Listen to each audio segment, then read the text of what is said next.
Good evening, residents of Templeton. Good, thanks. At this time, what is she waving for? We're good. Good evening, residents of Templeton.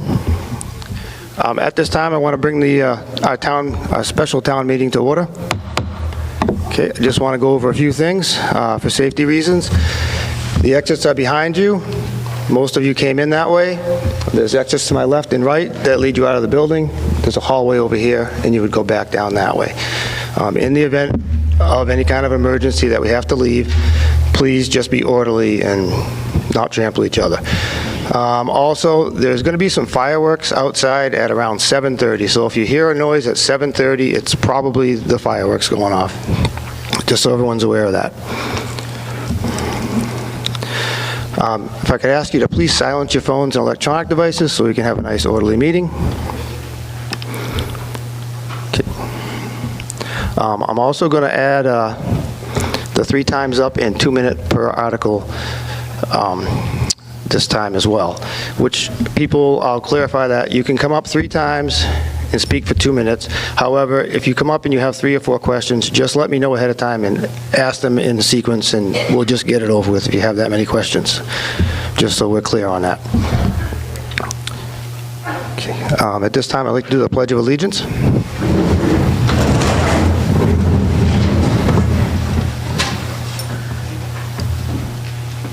I pledge allegiance to the flag of the United States of America and to the republic for which it stands, one nation, under God, indivisible, with liberty and justice for all.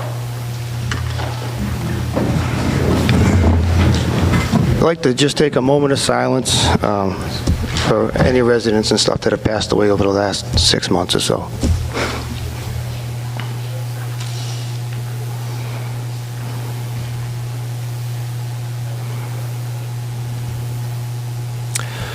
Okay, and one more thing, we do have, if anyone's in a wheelchair or if you have a bad knee or a sprained ankle, the bump out sections on each side. If you're sitting there and you need a mic, I can get one up to you. Just raise your hand during the questions and comments section. Thank you. And now I'm going to turn it over to Mike. Oh, you know what? I should tell you that. Hold on here. The officer's return of the warrant will show that it was properly served and posted. And now I'll turn it over to Mike and Adam.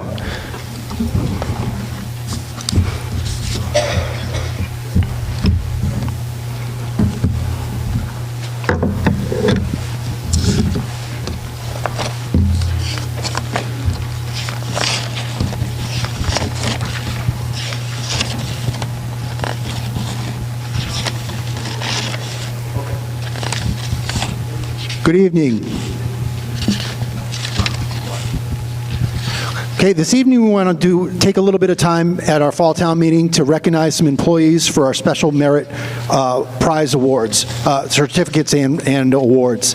So if I could call to the stage Jackie Prime, Jessica Case,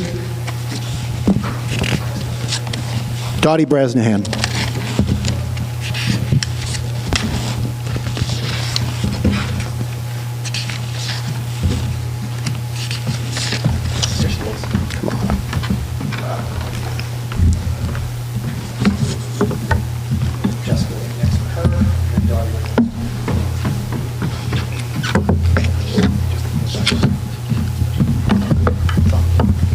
So good day, town meeting. We have some very great employees, and the select board came up with the Special Merit Award. This is to recognize the work of some folks that certainly go above and beyond. And Templeton's very fortunate where we have some really good employees that work on behalf of the residents.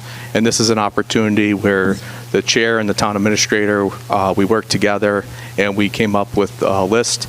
Just so you all know, Jackie Prime is actually accepting the award on another employee's behalf this evening. So we'll start, and the chair will announce all the recipients, and we'll start off with the first merit award recipient. Thank you, Adam. Okay, certificate of recognition. This is to recognize Karen Johnson. The Special Merit Award for Efficiency was awarded to Karen at the Boynton Library for her ability to provide the best service possible to all the patrons who utilize the library with her reliability, dedication, friendliness, and helpfulness. Jackie, if you could. All right. Oh, no, next one. We get to take a picture with Jackie. Oh, okay. Here, hang on to that. Yep. Do we have someone taking pictures? Oh.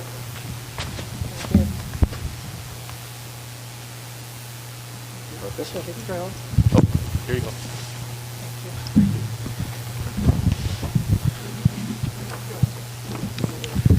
All right, Jessica, come on, move on down.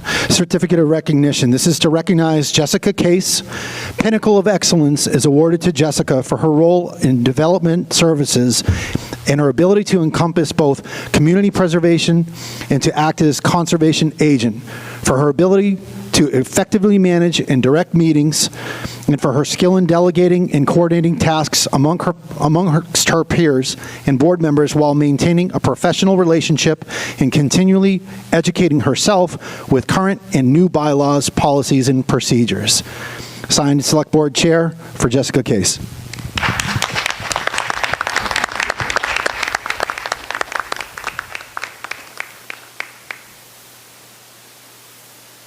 Thank you.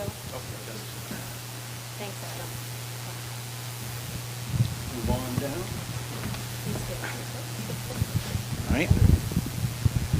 Okay, certificate of recognition. This is to recognize Dottie Bresnahan. The Special Merit Award for Communications was awarded to Dottie at Templeton TCTV for her leadership and communication skills throughout the department, the town, and the community. Signed, Select Board Chair.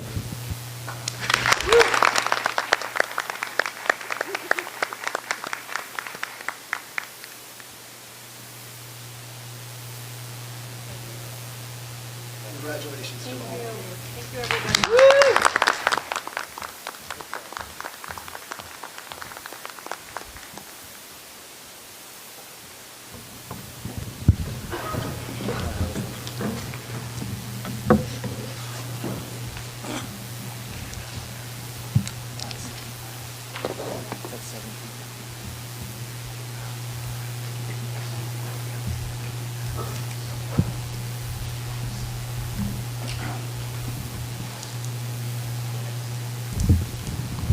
Okay, Article 1, please. Mr. Moderator, Article 1, late payment of late bills, submitted by the Select Board, 9/10 vote required. I move to authorize the payment of late bills from prior fiscal years from the FY 2023 budgets of the following departments in the following amounts. Buildings and Grounds, $5,896. And to meet said appropriation by a transfer of said sum from certified free cash. Second, thank you. Advisory? Advisory is no vote on this article. Okay. I'd like to open up the floor to discussion, comments, questions on Article 1, please.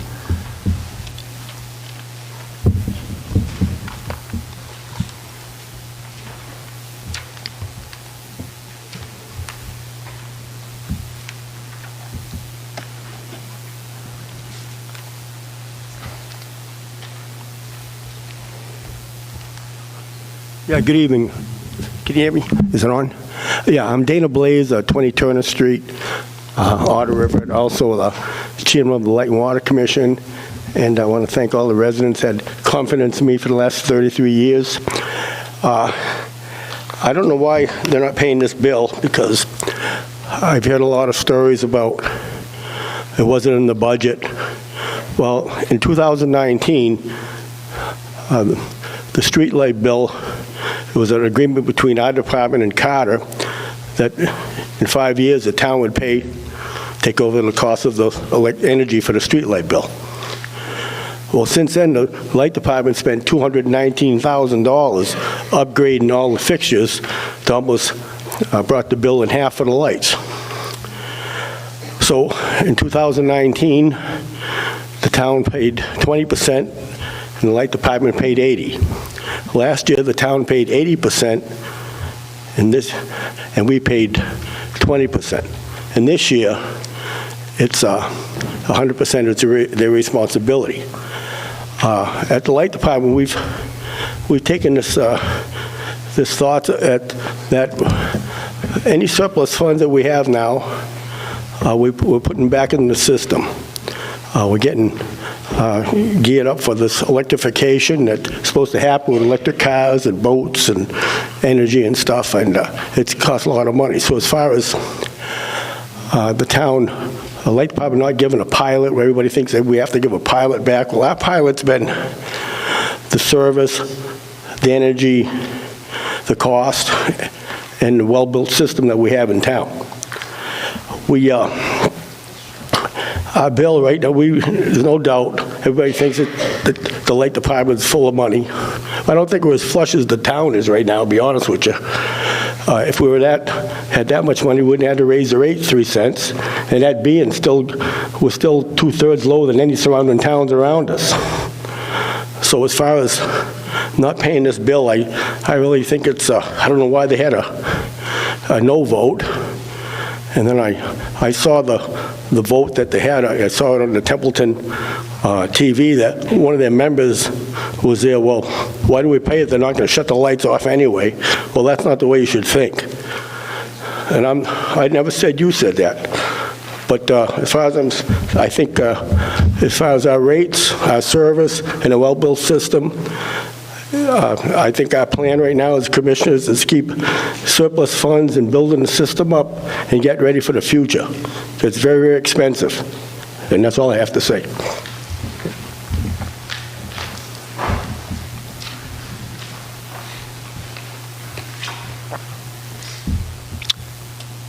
Any other questions or comments on Article 1?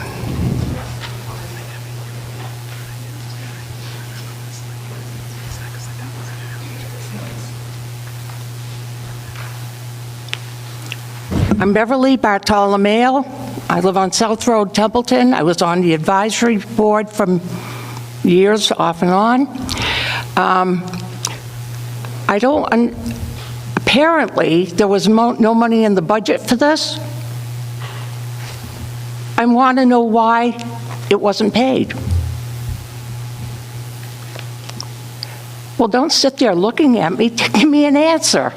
Does anyone have an answer for Beverly on why it wasn't paid?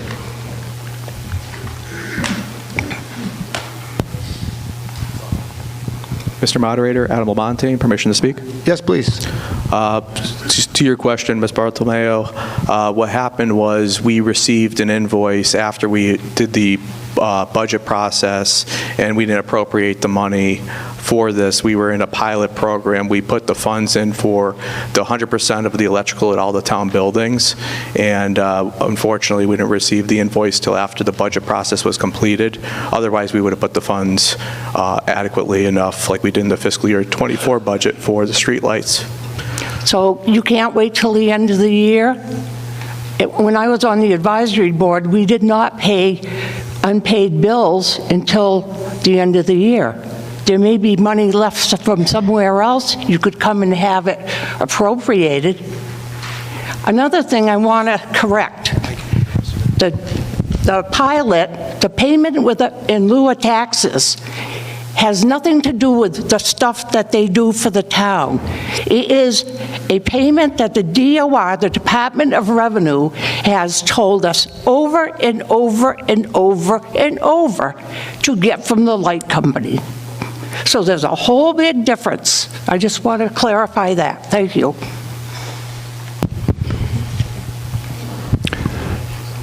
Mr. Moderator, if I could add a little bit more to Adam's explanation. Yes, please. Okay, Mike Curry, Select Board Chair.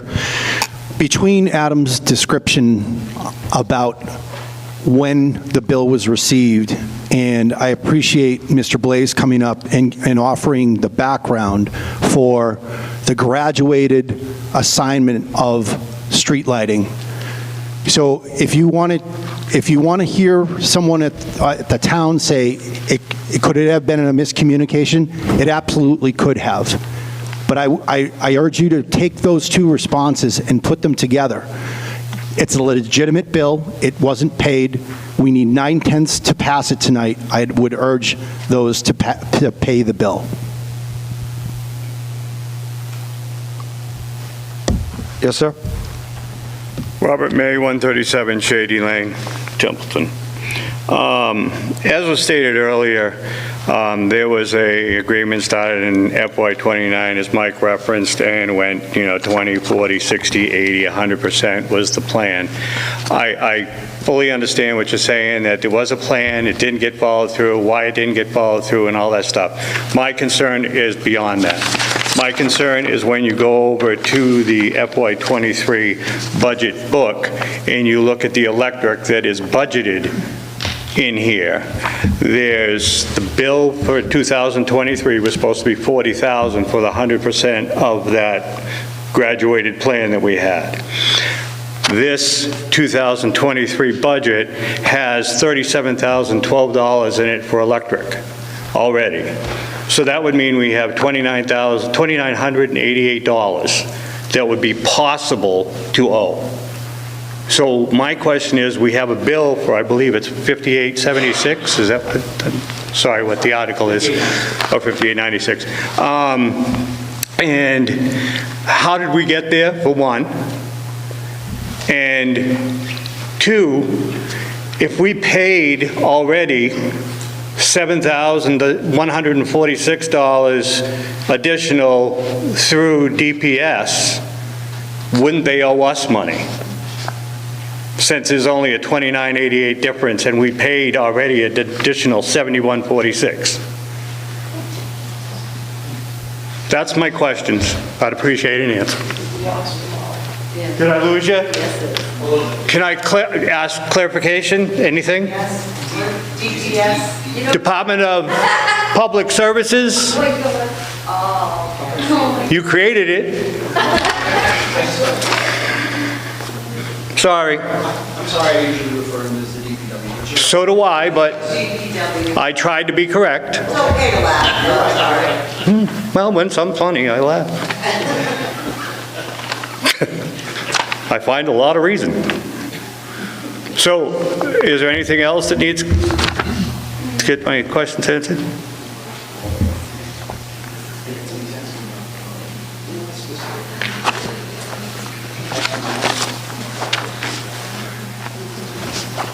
It's this page right here. Yes.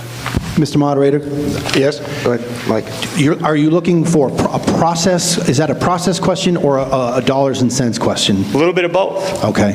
I don't have a dollars and question. Well, the process question is, we have a $40,000 potential bill. We have budgeted $3712, and we're here asking for $5896. How? Okay, I think I understand your question, Mr. May. So the town was invoiced $14,292, and as you suggested, there was a $7,146 payment on March 2nd, 2023. And then the town paid an additional $1,250 on March 17th, 2023. We had no funds whatsoever for street lights within the fiscal year 2023 budget.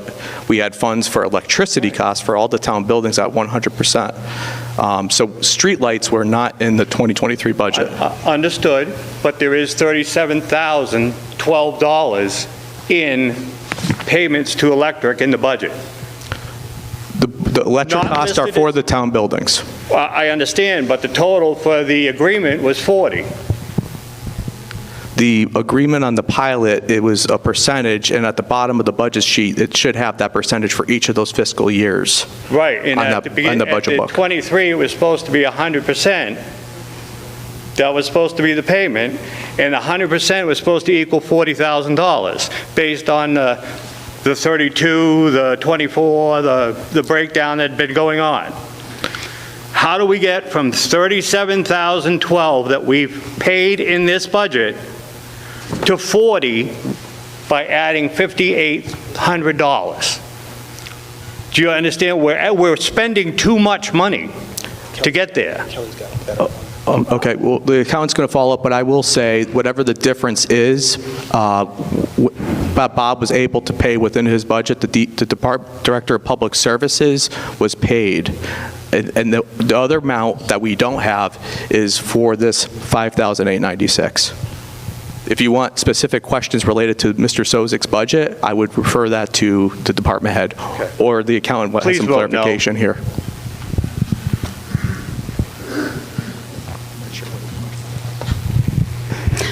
Okay, may I speak, Mr. Moderator? Yes, go ahead, please. My name is Kelly Pomprion, and I am the town accountant. To clarify your question, the money in the budget is for the town buildings. There was a percentage allocated each year for town buildings. There was no money put into, and it's a percentage of the actual cost, not just a blanket percentage. Okay. The bill that we received for the streetlights, we did not have that in the budget at all. So the remaining money in that services budget, we used to pay toward this bill to the light company. This amount that's left, that's the remaining amount of money that we did not have in the budget that we could not use to pay for that bill. That is where that dollar amount came from. Last question. Go ahead, please. The bottom of the email regarding the split, it just says, plain and simple, FY23 town will resume getting electric bills mailed to them like they have in the past. It will now be responsible for 100% of the electricity and lighting bills. This should be around $40,000. Right, should be around. It's not the exact, because we 52 received... is a little bit above around. Well, we receive the bills on a monthly basis that the Light and Water sends to us, and we pay those exact amounts. So if the electricity costs more than the estimated budget amount, then we have to pay it. It's no more different than with heating oil. Did we do that last year? Or did we pay 32? Is this, I can't remember which year it is that we were to give. The year before the year that we were supposed to pay 100, because 23 we were supposed to pay 100, not 24 that we're in now. 23 we were supposed to pay 100. And 23 is what this bill, 23 is where this bill is from. Right, but in 22, did we pay more than 32,000? I would have to look at 22. Please, because that would clarify whether or not we are supposed to be paying 32, the 40, or whatever else above. So you would like to know in FY22 how much we paid the light department for electricity in FY22? Yes. I will get you that number. I may not be able to get it together for tonight, but I will get that number for you. That's fine.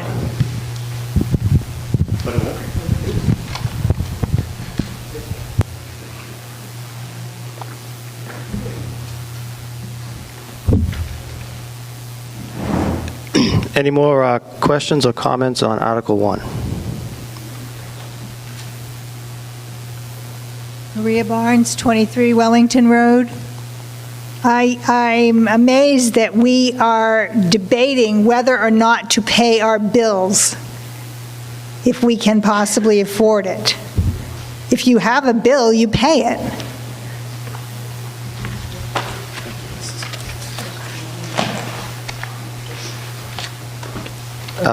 Any more questions or comments on Article 1? Okay, since Article 1 is a 9/10 vote, I'm just going to go right to count because it's going to end up at that anyways. So everyone in this section here, except for the people who are non-residents, if you vote yes, please raise your hand.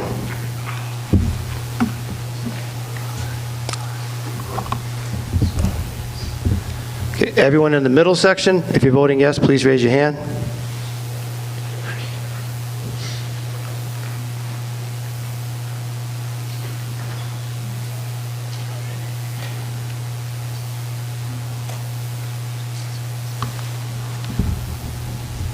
And everyone on this side here, please. All yeses.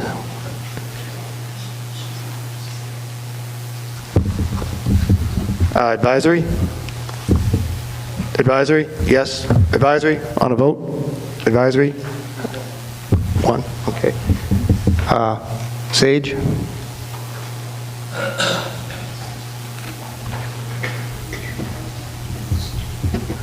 Okay, and everyone in this section voting no, please raise your hand.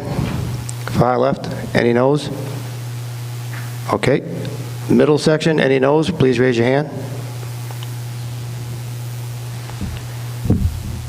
And the far right, any noes, please raise your hand.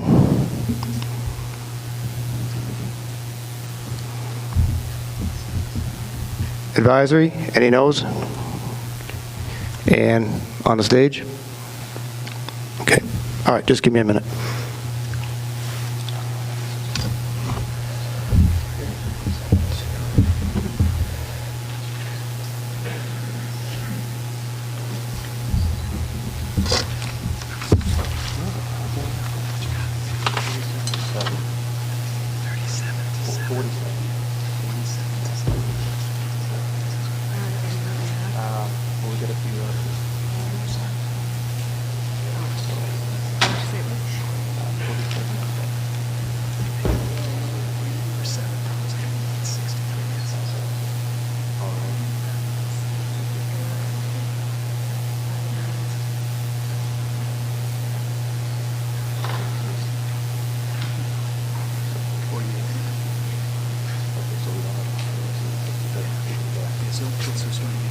What was the total number of votes cast?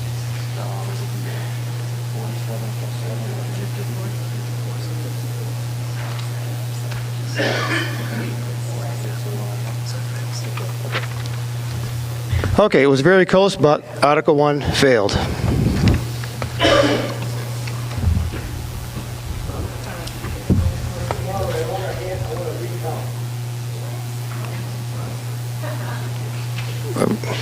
Should I give my recount? You need 7 people to stand up. Yep. You would need to have 7 people stand up.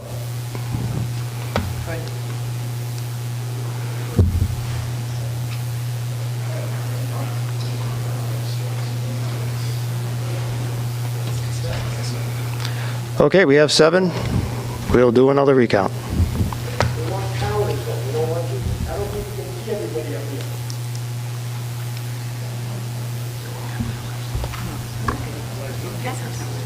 You want me to just go up and count them?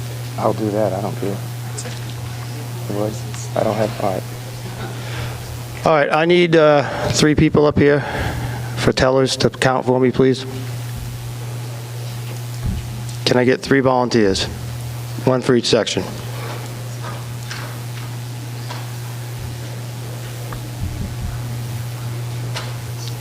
I have to swear them in? All right, thank you. So, the lady on the far left, can you, anyone who's voting yes on the far left that's a voter? What, do I have to swear them in? All right, a point of order. You need to swear them in. Yeah, see, that's what we do. We don't have to swear them in. All right. Can I get the 3 of you up here real quick?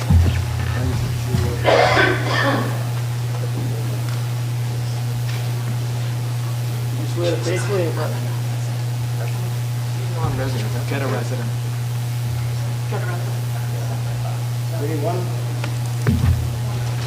Thank you. Appreciate you guys.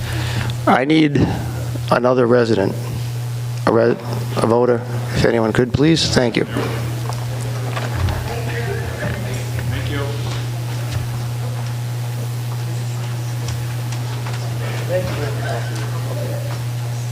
You swear to faithfully and impartially, according to your best skills and judgment, perform the duties of teller for the division of this county of Narragansett.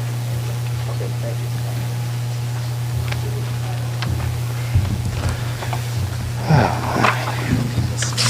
All right. Have them stand. Okay. Okay, so we're going to go to vote, and on the left-hand side, all the voters, could you please stand for a yes vote?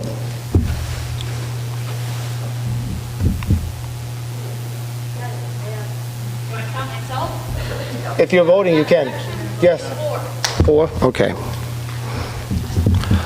Okay, middle section, could you please stand? Miss, you're going to have to walk up each aisle and count them. This is why we're here.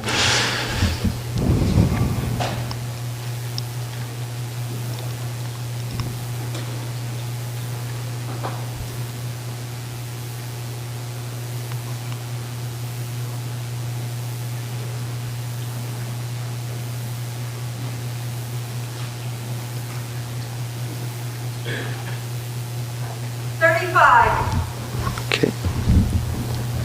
Thank you. Okay. This section here to my right, all yeses, please stand.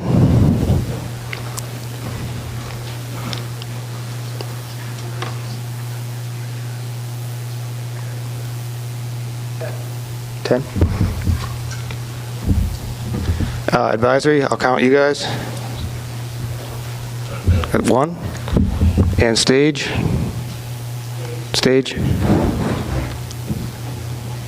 6. You've got one more. Where's that? And me, I didn't vote for. Okay. So I have 1, 2. 6.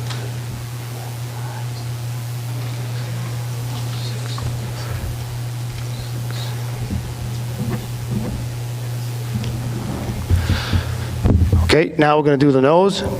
So everyone on the left-hand side that's voting no on Article 1, could you please stand? 0. Okay, 0. Everyone in the middle section who's voting no, could you please stand? 1. Thank you. Everyone to the far right who's voting no, could you please stand?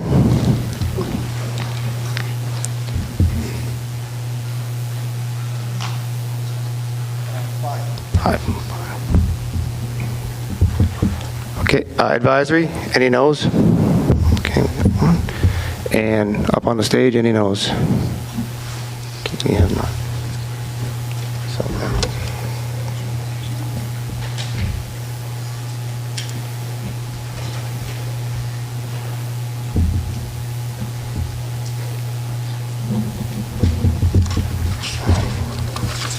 this, it's...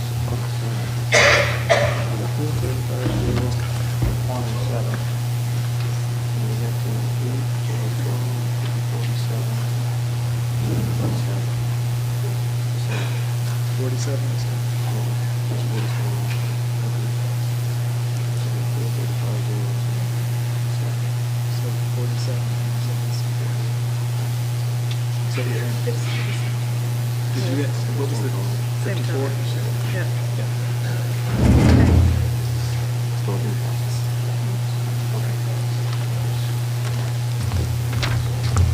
Okay, thank you, everyone. Article 1 failed again with the count. Thank you very much, everyone who helped out. It was, you were off a vote and a half, believe it or not.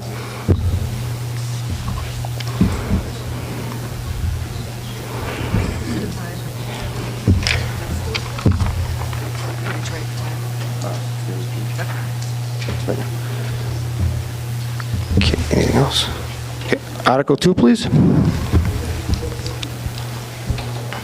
Mr. Moderator, Article 2, Fiscal Year 2024 Operating Budget Amendment, submitted by the Select Board. A majority vote is required. I move to appropriate the sum of $12,500 and no cents for supplemental appropriations to the fiscal year 2024 operating budget as follows. Department, Town Clerk, amount $11,000 and no cents. Reason, unexpected primary and election. Department, Accounting, amount $1,500 and no cents.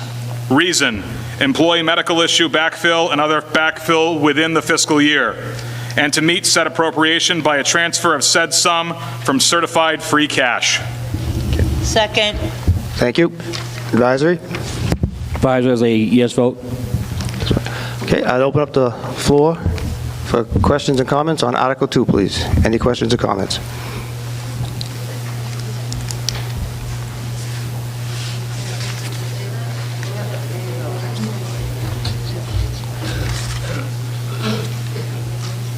James Toth, 283 Gray Road. What numbers are you reading? Because this book has 15,000 and 5,000. So I don't think we have a copy of the correct article. Mr. Moderator, if I may? Yes, go ahead, please, Matt. Mr. Toth, thank you for the question. First of all, the reason the numbers are different from what's in the voter's guide is because these numbers are updated from what was originally printed. The $11,000 for the unexpected primary and election is what the actual cost ended up being, as opposed to the $15,000 originally requested. And the $1,500 for accounting is, again, what the actual cost ends up being for the employee medical issue backfill and other backfill within the fiscal year. So these are updated numbers. We did not need the full $20,000, so we are not requesting the full $20,000. We're requesting what we actually need. All right, thank you. All right, so just so everyone's clear, because the numbers changed, so the original amount that's in your book that says 15,000 is now 11,000, and the number below it that says 5,000 is now 1,500.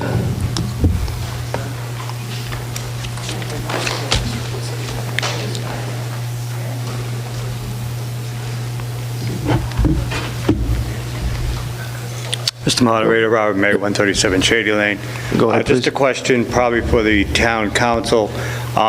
Do we not have to actually vote or read the original article as stated first before we adjust it as presentation to the meeting? Just as a curious present. No, what's the sign? What do you have? I have the sign on with the correct numbers. What numbers? With the 15 crossed out, with the 11 next to it, and the 5,000 crossed out with the 1,500. He has it as well. What's red is what they're moving. Okay, so when did this get generated? Because I have the one that was approved at the Board of Selectmen's meeting, and it's not that. That's not what's on the town website. So, Is it on the screen? no, No, it's not on the screen. 15,005 is on the screen. So that's what I'm saying. There's an error here, incongruency between what we've been presented and what is being presented here. And I'm just curious as to if we are required to actually read the warrant and then adjust during the discussion phase for an amended motion. So it's not, so the warrant isn't the motion. The warrant is the warning to the town. Right. Motion is what's read. So the adjustment happens at the reading. Right, you have the warrant, and then they're reading the motion to you. That's the motion they're putting before the floor for action. And that's how Town Meeting Times has it written? Sure. Okay, I'm it's too much information. Thank you.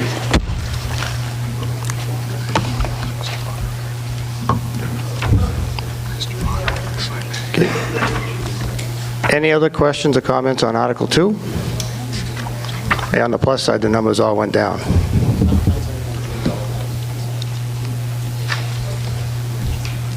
Okay, all right.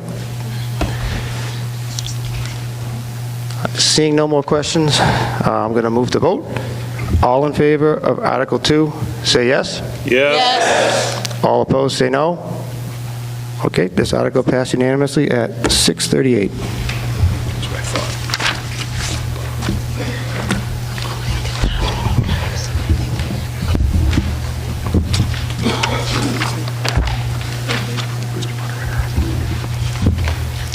Article 3, please. Mr. Moderator, Article 3, Norfolk County Agricultural School tuition, submitted by the Select Board. A majority vote is required. I move to appropriate the sum of $26,355.00 to pay for the tuition of a Templeton resident admitted to Norfolk County Agricultural School as required by Chapter 74 of the Massachusetts General Laws, and to meet said appropriation by a transfer of said sum to from certified free cash. Second that motion. Thank you. Advisory? Advisory Committee, we're in favor of this article. Okay. Sorry, everybody. I'd like to open up the floor to discussion. Questions or comments on Article 3? No, they're in favor of it.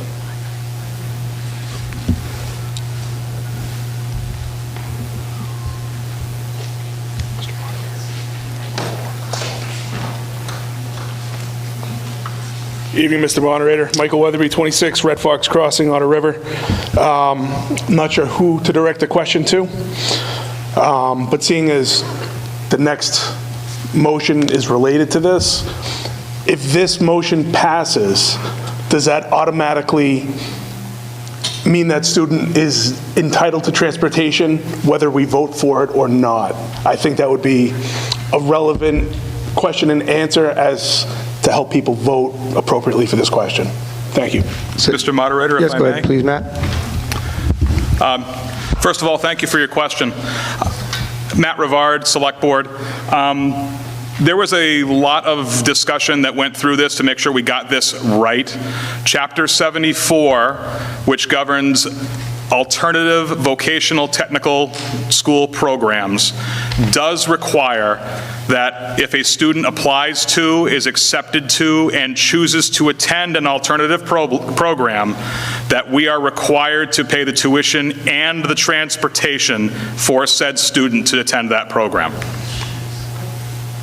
And for a clarification purpose on that as well, this is a program that is not offered by Narragansett Regional or Monty Tech. That's the reason the student is allowed to attend this program. As a result, we are required to, again, tuition and transportation for the student.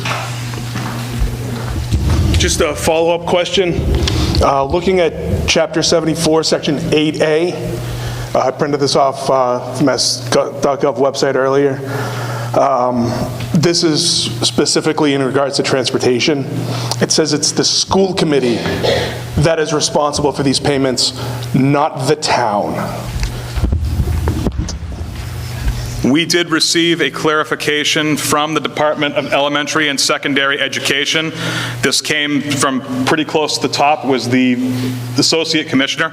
They said that the town is responsible and that the school committee for the district, which in this case would be Narragansett Regional School Committee, should assist with helping to provide the transportation, in that case being getting the quotes and such for us in order to provide the transportation for that student. So that's where that's DESE's ruling on that particular item. The town is responsible for the payment for the transportation, but the school district is responsible to help get the transportation set up. Encouraged, I should say. Hey, yes, go ahead, please. Yes, Robert May, 137 Shady Lane. I just have a simple question. Hope somebody can answer it. Who ranks, as far as law goes, the state law or DESE? State law is DESE. Because, you know, like federal, state, local, so on. Is DESE superior to state law, or is state law superior to DESE's policy? Oh, hold on. Town council can answer that for you, please. Mr. Tom Harrington. Ranks policy. DESE is state law. No. Thank you, Mr. Moderator. Tom Harrington, Town Council. So the answer to your question is that federal law is superior to state law, and state law is superior to local law. In this instance, DESE is charged with interpreting and enforcing that state statute. So if you were to take this to court, the court would give DESE great deference over their interpretation of the statute. Okay. So state rules. Thank you.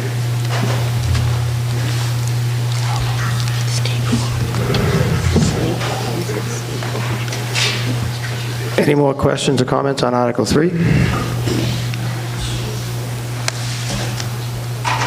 Okay, we're going to move to vote. All in favor of Article 3, say yes. Yes. All opposed, say no. Okay, this article passed at 6:44.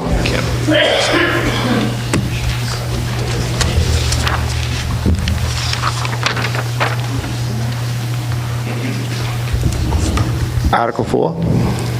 Mr. Moderator, Article 4, Norfolk County Agricultural School Transportation, submitted by the Select Board, majority vote required. I move to appropriate the sum of $41,400.00 to pay for the transportation of a Templeton resident admitted to Norfolk County Agricultural School as required by Chapter 74 of the Massachusetts General Laws, and to meet said appropriation by a transfer of said sum from certified free cash. Second that motion. Thank you. Advisory? Advisory, we're in favor of this article. Okay. I'm going to open up the floor to questions or comments on Article 4.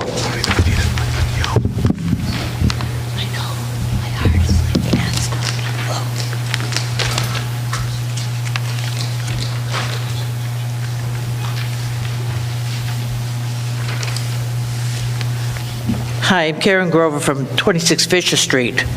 Are we buying a Cadillac for this student?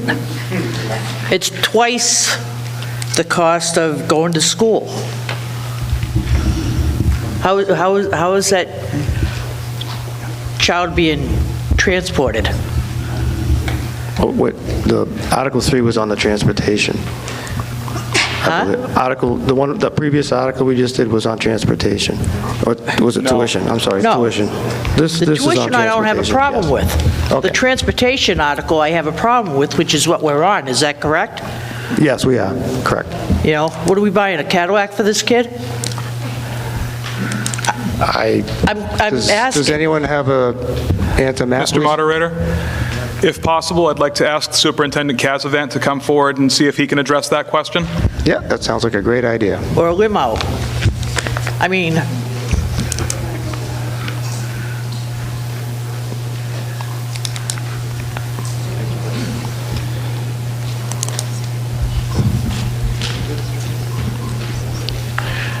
Chris Cassavant, Superintendent of Schools. To answer your question, it's, in the simplest terms, it's a van. Again, I would have to look. We received 2 quotes, and this was actually the cheaper of the 2 quotes. So it's roughly 83 miles in one direction, give or take, and so there's a rate that's applied.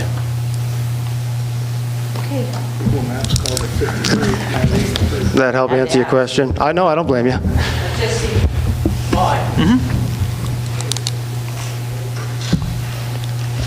Any more questions or comments on Article 4? Go ahead, please. Mr. Moderator, Michael Weatherby, 26 Red Fox Crossing, Otter River.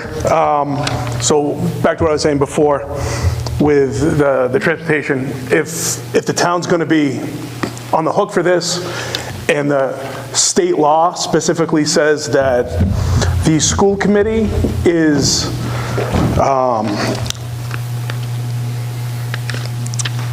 it is entitled to state reimbursement to the full extent of the amount so expended. Who's getting that money? Is it the school committee and they're going to reimburse the town? Does the town get it because they foot the bill? The state law is very specific in saying that it's the school committee, not the town. So if the school committee is going to get that money, is it being kicked back to the town? Are they going to do whatever with it, or do we get it back? That's a good question. Anyone have an answer? Mr. Moderator, if I may? Yes, please, Matt. Thank you for your question, sir. One way or the other, the town will get that money back, the reimbursement. It will either go from the school committee to the town, or it'll come directly to the town. But we will get a reimbursement. It will not be the full 100% of the money that we're putting out right now, because that's not the way the state appropriates, unfortunately. It will be a percentage of that amount, and what that percentage is, we won't know until towards the end of the fiscal year when the state sets that number. And the reimbursement itself will come at the end of the fiscal year. That's the way that that it works. We would get the reimbursement for transportation for NRSD or Monty Tech at the end of the fiscal year. The same thing will happen with this. It will end up being on the cherry sheets. Go ahead, Robert please. May, 137 Shady Lane. Thank you, Matt, for the information you just put out. Appreciate it very much. Just wanted to ask in regard to that money coming back that we expend now related to transportation and so forth. Would that be able or allowed to be put in a revolving fund to fund this student next year, the year after that, because we have the possibility of having 10 people next year in this, and, you know, they're coming. So that's $250,000, 10 people just for the tuition, and then we got transportation on top of it. So just think about that. We need the reimbursements. And to, Anyone have an Moderator, answer? if I may? Yeah, if you have an answer, please. And to answer your question, Mr. May, if we were to do that, it would have to be an article approved at the annual town meeting to establish said revolving fund, and then there would have to be a second article to move the reimbursement money from this into said revolving fund as well. It's something that we could undertake, but it's not something that's established at this time. Thank you very much, Matt. That'd be 2 that we have in May then, right? We can only hope. Yes. Any more questions or comments on Article 4? Yes, Mr. Toth? Mr. Moderator, one other comment just for the folks in the audience and gallery. Rewind the tape to March and May of this year when we were going through the budgeting process and when we voted on the budget in May at the annual meeting. At that time, the indication from the superintendent of the regional school the student is going to did not believe the student was going. The budget was set, the budget was passed. As the school year began, we found out the student is indeed attending the school. Hence the requirement for the tuition and the transportation. Like it or not, we do have an obligation to educate the children here in town. This is why these 2 articles were presented in succession. And I hope that unmuddies the waters a little bit for you. Okay, thank you. Any more questions or comments on Article 4? Okay, Article 4, we're going to go to vote. All in favor, say yes. Yes. Yes. All opposed, say no. No. Okay, that article passed at 6:52.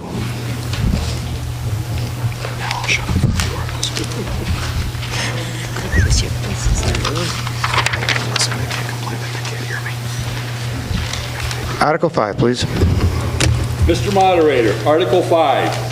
I move to approve the sum of $50,000 and no cents for the purposes of financing the design and oversight of the administrative building roof replacement at the wastewater treatment facility, and to meet said appropriation by a transfer of $50,000 and no cents from certified retained earnings of the sewer fund.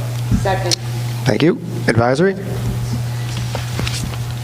Advisory Committee, we're in favor of this article. Okay, thank you. I'll open up the floor to questions and comments on Article 5.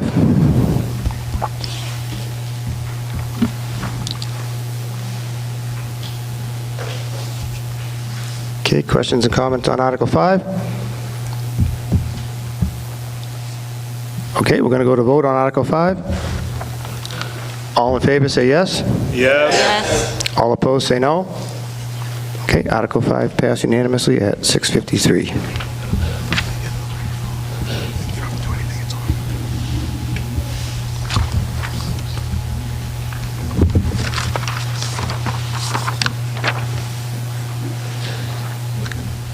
Article 6. Mr. Moderator, Article 6. I move to accept the provisions of Chapter 90, Section 17C of the general laws to authorize the Select Board to establish a speed limit of 25 miles per hour on town-owned roadways within thickly settled or business districts. Seconded. Again, thank you. Advisory? Advisory recommends a yes vote. Okay, open up the floor to questions and comments on Article 6. George Barnes, Wellington Road. I'm opposed to this article, even though I live on a road that, because it's a school zone, the speed limit's even lower. But I don't think 30 miles an hour is unreasonable in those zones, and I feel like 25 miles an hour is too much of a step. The biggest problem is not people going 30 miles an hour in those areas. It's people doing 50, and it's really an enforcement issue. We get 50 miles an hour on Wellington all the time, and it's, during school, it's 20 miles an hour. So, if we could enforce things better, we wouldn't need to make an unnecessary change. Thank you. Any more questions or comments on Article 6? Yes, go ahead. Hi, it's Kim's Graves, 90 Queen Lake Road, Templeton. I did ask Chief Bennett about this. So if you live like I do in an area where you have 40 miles an hour, this will not do anything to your speed of your road. I asked him 3 times in the advisory pre-meeting about the 40 mile an hour, and he said clearly that this only affected if you had 30 miles an hour in your neighborhood.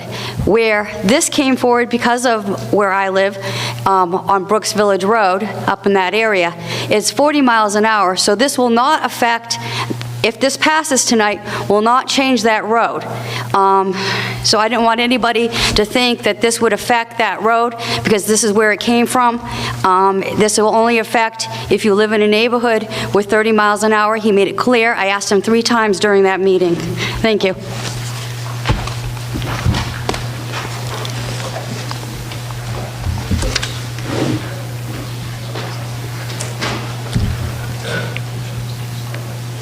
Beverly Bartolomeo, South Road, Templeton. I live at the very end of South Road. People go by my house fast, but a lot of them have to go all the way to Boston every day. My dog is not in the road. When I had a kid, she wasn't in the road. This is not even enforceable. We don't have a big enough police department. It makes absolutely no sense at all.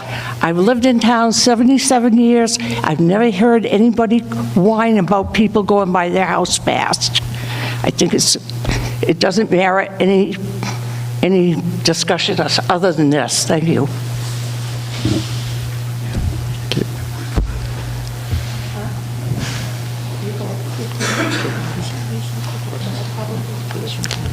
Go ahead, please, sir. David Pease, Brooks Village, Pease Orchard, Templeton, Mass. I beg to differ with some of the folks here, George, my good friend. The fact is, I think we worked on this with the Select Board. And first of all, I want to thank the Select Board for the fabulous job that you folks do. It is just tremendous, the civic duty that you perform. But getting back to this speed limit thing, because the state sets the standards for this, the town has to, and if they want to change the standards by which, I'm not going to go into great detail because I did this at a preliminary meeting with the Select Board. You have to go through a procedure. The procedure is that you get a town vote that they will allow them to determine the speed limits on their particular streets. We have a number of streets in this town that are basically somewhat illegally posted because they never went through this process. The town is trying to correct that. This is a good thing, to allow the town to designate the speed limit on their particular roads on a select basis. Not every road, whatever road it is. And also to take a look at these thickly settled areas. It's nuts what's going on, because when I look at the roads that were, the posting that was designated for Brooks Village, the center of Brooks Village is 40 miles an hour. That's nuts. That's simply nuts. But that's the legal standard set by the state of Massachusetts. Now, this passing this gives the town the opportunity to select which streets they want to select their particular speed limits on. This is a no-brainer. This should be passed. Thank you very much, and thank you for your services.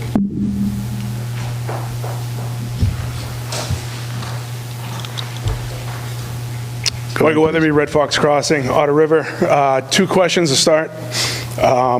So the motion says certain designated streets. Is there a list of which streets are included, which business districts? Does anyone have an answer?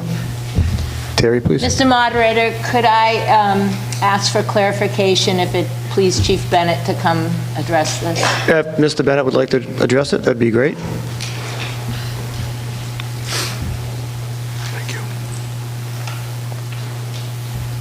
Thank you, Chief.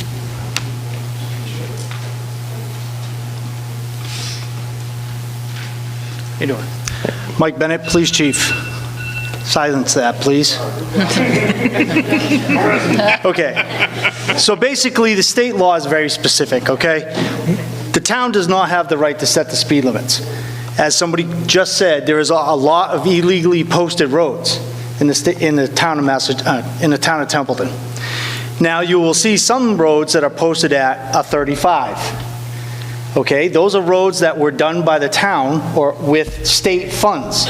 So the state engineered those roads, and that's why there's 35 or 25 or 45. The designation for speed limits is 50, 40, 30, 20. It's very specific.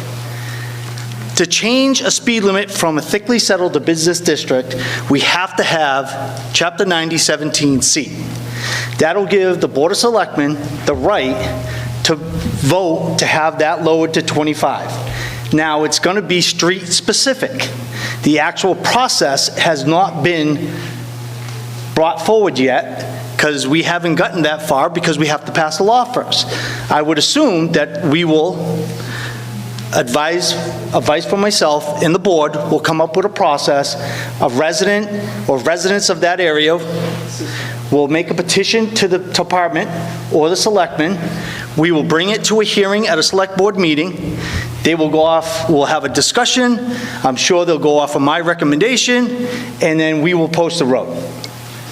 Does that explain it? Yes. Thank you. Thank you, Chief. Thank you, Chief. Thank you, Chief. That was a great explanation. Moving on, how much is this going to cost?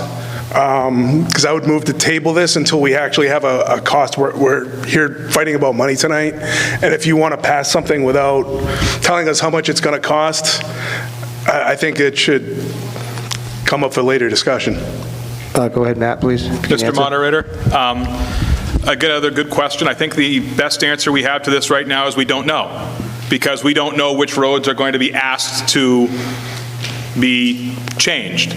Until we know that, we wouldn't know what the cost for this will be. Mike, please. Mike Carr, Select Board Chair. That's a good point, but it comes out of the operating budget of the departments. So I would not say it's an unknown cost. It will be budgeted, but like my colleague said, this was brought forward by one area of the town. So it goes within the operating budget of the department. So if I understand correctly, you want us to do this like the Affordable Care Act and pass it so we can find out how much it's going to cost? No, I don't think it was.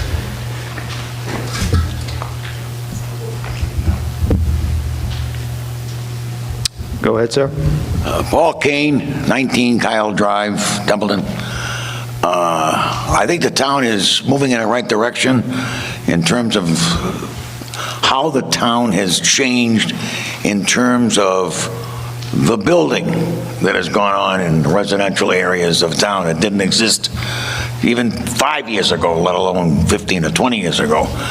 I think a lot of people here are a little upset that with the newer population, a lot of people working out of town, having to get to Route 2 to get to work on time, we need to make sure that the people who've moved in from out of town understand that this still is a rural community and a growing community. I think what we need to do, without enlarging the police force, is to raise the fine for speeding in town and let the people know from inside the town and out that this is not a place to get stopped for speeding. Raise the rate, raise the cost of a person's speeding ticket, and some of it will take care of itself.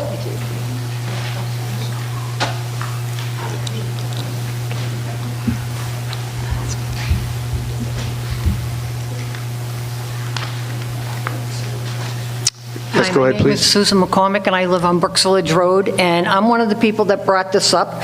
And the reason I brought this up is, I live at the bottom of Brooks Village Road where the Candlelight is, and at the top of the hill is the King Philip. And people are cutting through there, and they're doing 60, and I don't care what the police say, they're coming by the house so fast, people are jumping off the road, and somebody's going to get hurt. There is no signs on the bottom of the road. I would go for 30. It doesn't have to be 25, but it should not be 40. 40 miles an hour, because they're coming down the hill, they're doing faster than 40. And I'm not the only person on Brooks Village Road that's concerned about this. You know, people know what it is for a thickly settled district, and it is not 40, 50, or 60. So that's all I have to say. I know you people are upset about that, but if you don't stop them now, they're just going to go faster as more people move in. I can't even pull in my driveway or pull out of my driveway because they're coming down the hill so fast. So I want it to stop. That's all I got to say. Okay, thank you.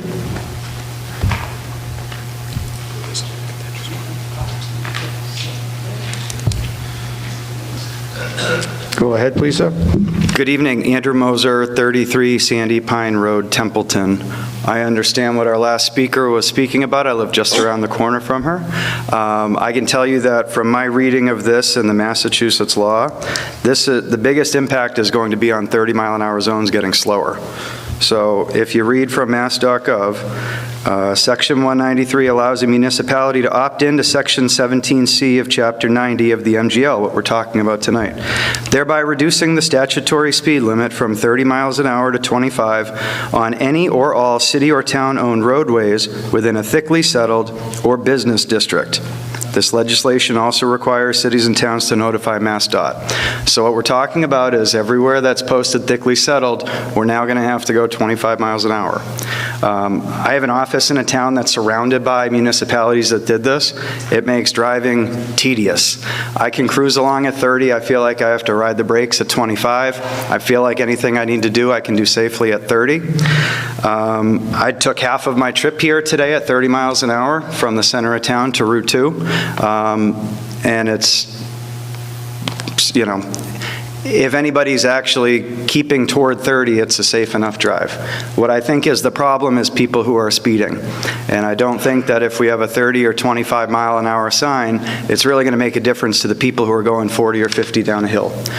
So I am in opposition to this, and thank you. Any other, oh, here we go.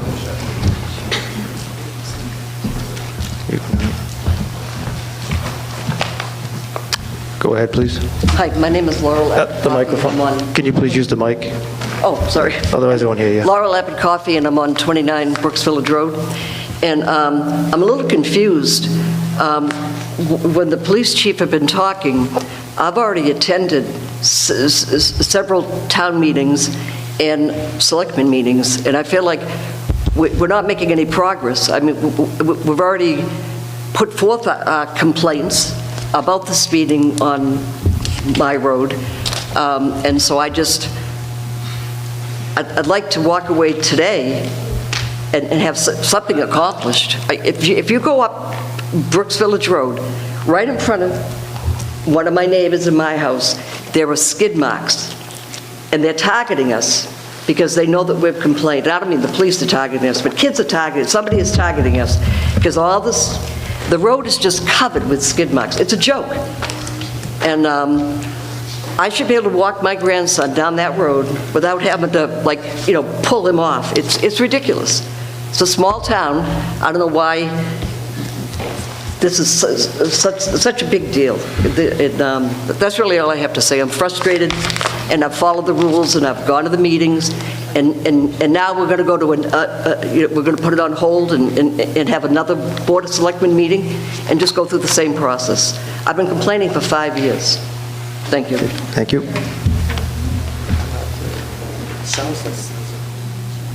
Mike Curry, 491 Hubbardston Speedway. I'm speaking as a resident, and I really feel for the people out here, whether you're going to go fast or go slow, people are going to do what they want. That's an unfortunate aspect of this. But process-wise, if people in the community had an issue and Brooks Village Road came in force to talk about this problem, and yeah, I'm speaking as a resident right now, so I was there in the room, but from their perspective my perspective as a resident is, people had a problem in the community, they came to the select board to ask for help. In coordination with the police chief, he said, this is the process by which we can help you. The town has not invoked 17 Charlie yet. This is the way that we can actually have a public safety tool in order to make that happen. I have no delusions that Hubbardston Road residents are going to get together and make it a 25-mile-an-hour zone in accordance with this, but I want the public safety team to have the tool necessary to help community members that have band together and said, our road is too fast. You still might get someone going 50 miles an hour down the road, but if you've got posted 25-mile-an-hour speed limits, that is part of the process to be able to protect that section of town that has the problem. That's my perspective as a resident on that. I think you should vote for this.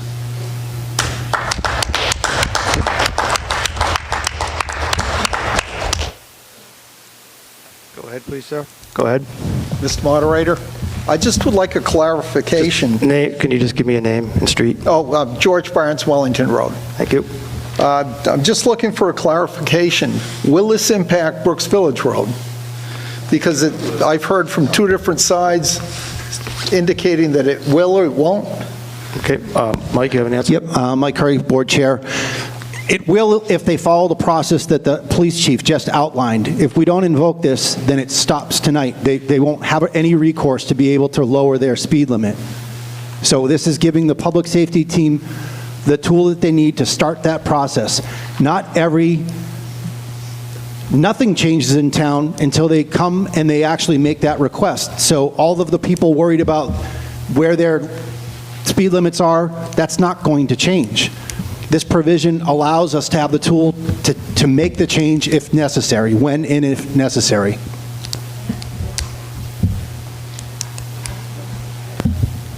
Chief, if I'm speaking out of turn, I'll need you to stop me. Go ahead, please. Yeah, Liz Toth, Gray Road. What is the definition of thickly settled in business districts? Because if it's not thickly settled, it doesn't apply, correct? So what's the definition? Because I don't think Brooks Village actually meets the definition. So, could the Chief Bennett please come back? Do we have an answer, Chief?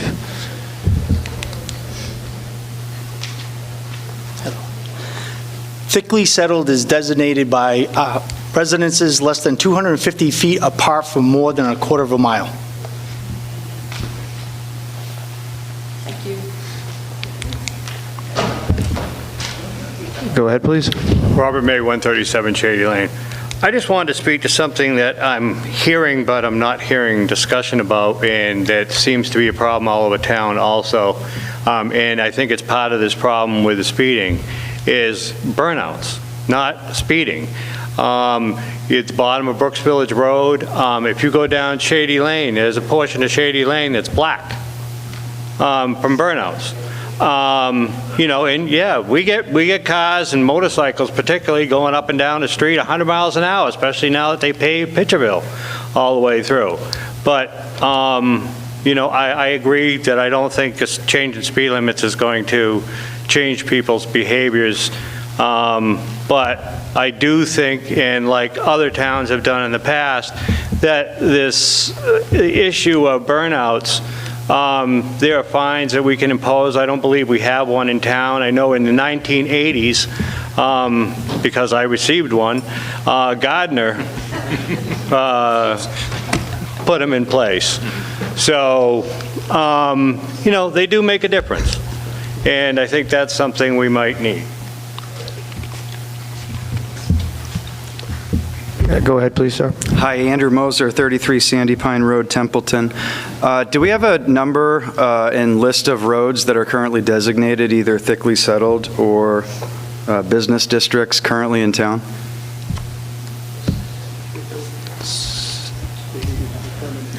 Anyone have an answer to that? Mr. Moderator? Yeah, go ahead, please, Matt. Sir, we were just watching the police chief behind you, and he's shaking his head, so the answer to that question is no. We don't know, or no, there are none? We don't have one. Okay, so just so everyone is clear, we're talking about giving discretion on Brooks Village Road, and that may or may not be true, but if we adopt this statutorily, every area in town that is thickly settled or business district as so designated, the speed limit goes from 30 to 25. No. Okay. It's road specific. It's Mass DOT, Mass state law recommends that a city or town adopts it in full. It does not have to be. It can be road specific. Thank you, Chief. Go ahead, please. Hi. Julie Richard, Orchard Lane, resident of Templeton. This is a no-brainer. This is a process that we need to go through to give our police department authority to start doing it a little bit harder with the speeders in town. Let them do their job. I support this 110%.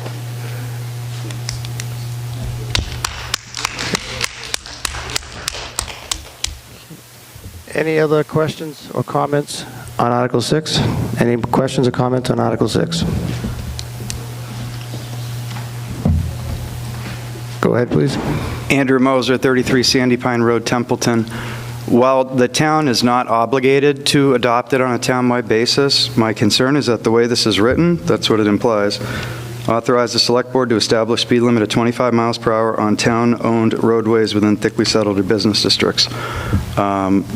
The town has the discretion to do it for certain roads or on a town-wide basis, and I want to make sure that if that has to be clarified in this article, that it is clarified as such. Thank you.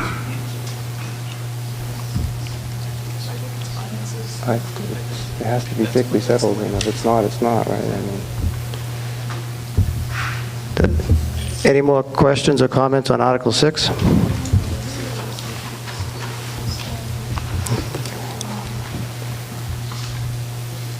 Okay, we're going to go to vote on Article 6. All in favor, say yes. Yes. All opposed, say no.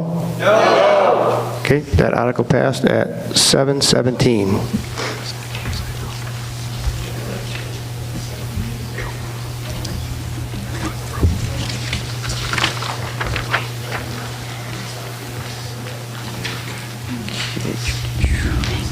Article 7.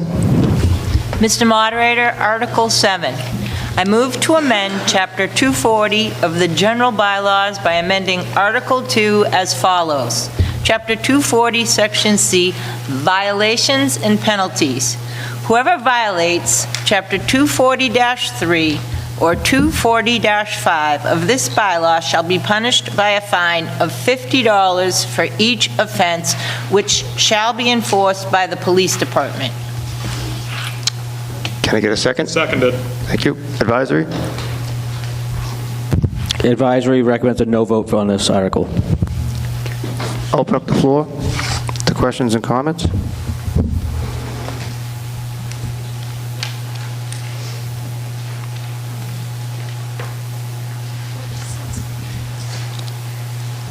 Any questions or comments on Article 7? Go ahead, please. Sorry. Mr. Moderator, could I ask Bob Sozik to speak to this? Okay, hold on. Miss, go ahead and ask your question. You were there. Go ahead. Maria Barnes, 23 Wellington Road. I just wanted to know what the provisions of this bylaw are.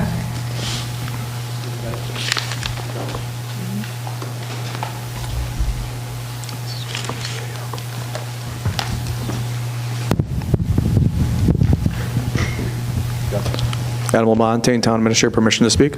Yes, please, go ahead. So what this is for is specific to, we have a bylaw in town where if let's say you have sidewalks, or even the town road, and somebody's taking snow and pushing it onto the sidewalk or onto the town road or sidewalks. Basically, the language we have within our bylaws right now, I don't know why they were adopted this way, but they were, is the highway superintendent's the enforcing authority. The highway superintendent is not an enforcing authority, how I interpret, and I think if a police officer shows up, if a complaint is made, people are going to take it more seriously, and the town will have an enforcing mechanism. So I hope that answers your question.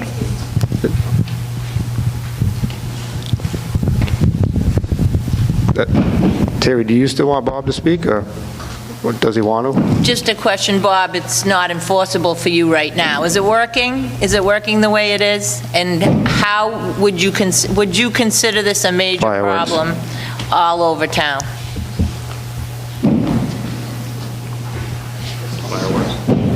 Oh, yeah. Good evening, Bob Sozik, Director of Public Services. No, it's not working. We do have a bylaw in place. The trouble is, it's throughout the whole town. Whether a resident hires a private contractor to plow their driveway, they're plowing across the road into the other side of the road, and if it's a wet snow, it freezes solid, it affects the runoff of the water. It affects us, making it more difficult to push the roads back. We had several problems last year in Baldwinville where plows are blocking the sidewalks, and the sidewalk machine is having difficulty breaking through chunks of ice, breaking the machine down, taking it out of service to repair shear pins, teeth, etc. It happens only during a storm. Towards the end is when they all come out. It's almost impossible to cite everybody. I'm not trained or certified to be a enforcement agency in that, so I can't give somebody a citation. So there's a lot of areas that should be addressed, and if we start picking away at it, it'll make a difference. But it's going to be a hard bylaw to enforce. So in your professional, Mr. Moderator, Yeah, go ahead, so in please. your professional opinion, this would help the town and the residents and help your department? It'll help, yes, but it's going to take a long time to get there. Thank you. Any more questions or comments on Article 7?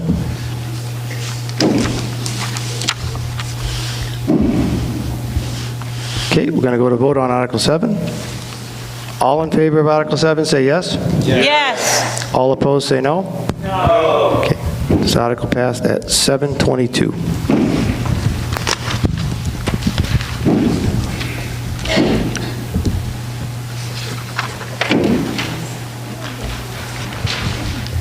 Article 8. Mr. Moderator, Article 8, amend the bylaws having to do with signs and enforcement, submitted by the Select Board, majority vote required. I move to amend Chapter 240 of the general bylaws by amending Article 6 as follows. Subsection Chapter 240-16, authorize signs on town-owned property, and subsection 240-18, enforcement, violations and penalties.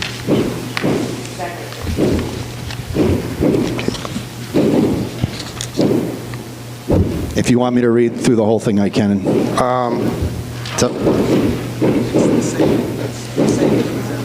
It's the same. As stated in the warrant. Okay, so it's in your packet. We'll give everyone a couple minutes to read it over anyways. Can I get a second on Article 8? Do we have to vote, right? Do we want to pass on? Well, all right, so we'll have to vote to, if you're not going to read the whole thing, we'll have to vote to bypass the whole reading. Unless everyone wants to vote to bypass it. So- You can waive. I can waive the reading? I can, without a vote? All right, well, I guess I can waive it. So we're going to waive the reading, and I will give you time to read it. Can I get a second? Oh, thank you. Advisory? Advisory Committee recommends a no vote on this article. Okay. And now, it's terrible.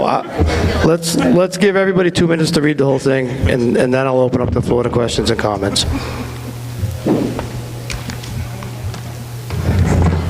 Mr. Moderator? Yes, please. Mr. Moderator? Mr. Moderator, are you asking him to read the entire thing or to waive it? Because we did the waive with a second.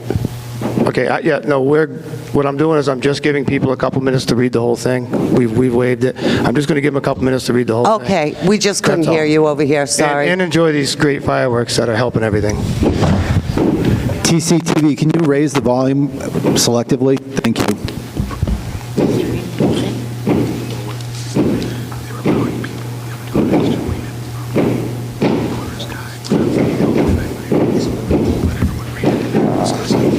Kind of a football thing.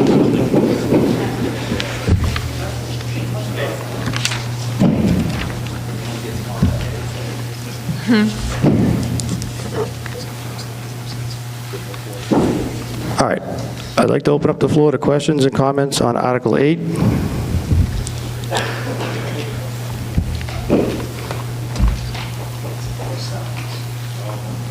Go ahead, please. Joy, Minuteman Drive. Mr. Select Board Chairman, could you summarize what this says? I'm a little tired. I want to read it. Okay, thank you. So we had a discussion, feels like it was about a year ago, about signs on town-owned property, that it seemed to be kind of like the Wild West. We enacted something where we removed all of the signs, and then we pulled it back within the next meeting. I took it upon myself to be able to craft some bylaws that were sensible, that were based on other communities, to be able to streamline an approach where the town had the ability to control the amount and type of signs on town-owned property. This does that, and it has a very simple methodology for selectively choosing and giving some flexibility to the town to be able to either clear out or allow signs on town property, and then having the ability to not enforce it. So does this give you carte blanche to decide who can and can't put a sign up there? Yes. If someone places a sign, so if you have a sign that's placed out there and it is not approved, it can be removed. If someone asks for signs, then there's the process by the policy that we will write that will specify that the sign has on the back side of it, this is at least the process that we're going to enact, to allowing the sign to be there. What a sign has to have on it for you to approve it, but if you can just randomly say, nah, I don't want to approve that. We would have to provide a reason. Well, we don't like it, but, there's tons of reasons. I mean, I think right now, having town residents or people that have businesses in town, and there's only 3 or 4 of them in the center of town that always have them there, I think it's a good thing for them, but to have you the ability to decide yes or no on anything, sorry, I think it's a bad idea. Okay.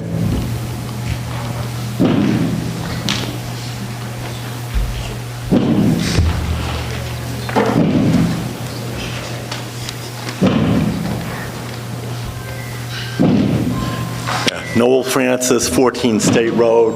I'm a member of the advisory committee. I emphatically ask you to vote against this. You're going to either have no regulations the way you have it right now, or you ban the signs totally. When you have a sign officer, you're really inviting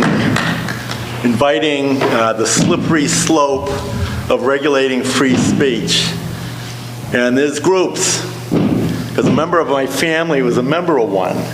They look for towns who regulate signage, and they look to sue. We're not big enough as a town. We only have a $69,000 legal budget. You got involved with one of these groups in a suit, which could very easily happen. Several times your existing legal budget. We're not a big enough town. We're not sophisticated enough. It's a bad idea. Please vote against this. Okay, thank you. Go ahead, sir. James Toth, Gray Road.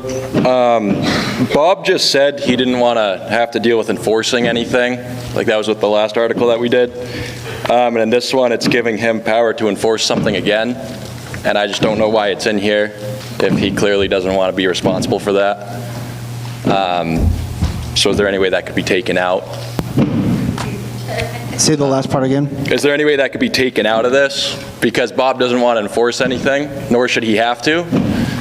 But, you know, this is giving him enforcement privileges again, I guess. I mean, depending how you want to look at it. Like, who would I direct that question to? Me. Okay. Yep.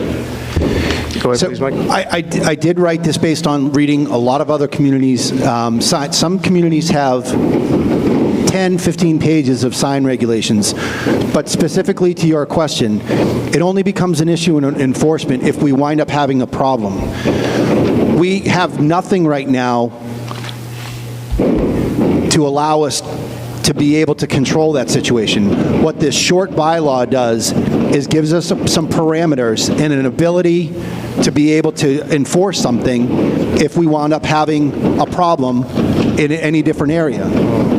Any town-owned area. So I'm not calling upon the DPS, thanks for or the DPW as we formerly knew them. I'm not calling upon them to perform a 24/7 vigilance for signs. If it becomes a problem, this is the tool that we have that would be able to take care of it. That's all it's meant to be. Okay, so we're not going to have to come back in a year and just like go back and say, you know, it's just the police department's responsibility, like we just did with the snow removal here? So this gives me, let me paraphrase. Okay. This right here says that'll be up to Templeton Police and the Director of Public Services. That's correct, or an appointed sign officer. Okay. So this gives us the bylaw authority. I mean, this says they are hereby designated as sign officers. I'm just saying, Bob already said he doesn't want to have to enforce anything, and I don't blame the guy. Right. He's not an officer, he shouldn't have to. And I'm just wondering why this even says that he should enforce it. That's a very good question. So he's already helped out with the sign issue. When we had the carte blanche remove all signs, the DPW was the one who removed all the signs, and they retained them until the users could get them. Okay. So I'm not calling on the library to come remove them. It's basically the appropriate town offices that we would be able to call upon if we did have a problem. I do not foresee a problem. This is the bylaw that allows us to set the policy. We don't have the policy yet. The policy will then fit the bylaw to be able to enforce it. All right, thank you. You're welcome. Do you have something, Terry? Mr. Moderator, Mr. Toth, is Mr. Toth allowed to make an amendment? I mean, he could if he wanted to. If you put it on paper, you could. Beverly Bartolomeo, South Road, Templeton. This is not an advertisement. My husband owned a business long before I met him in Leominster. So when we got married, he moved to South Road, and he put up a 100-foot greenhouse. Well, now he's old, we're old, so we've cut down. Every year, we would put a sign coming off 2A, and then going on to Wellington, and then up at the corners, so everybody would know where we are. But thinking back to when we really had a business, we advertised. Isn't that a unique idea? So that people knew, and we were on Central Street, it was the main drag. We advertised. If they said no signs, I would be fine with that, because people know who we are, They know what we have. I know what these other business people have. The Common looks crappy. There are ugly signs, they're haphazard. Let's see, we had one tied to a pole as if someone was going to take it. I think they should say no signs at all. You can advertise on the internet, you can advertise on TCTV. It's a business expense.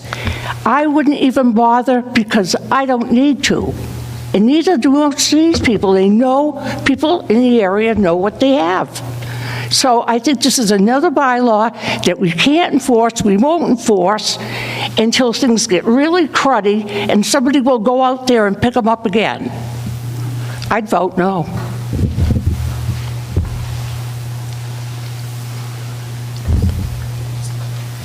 Go ahead, please. Robert May, 137 Shady Lane.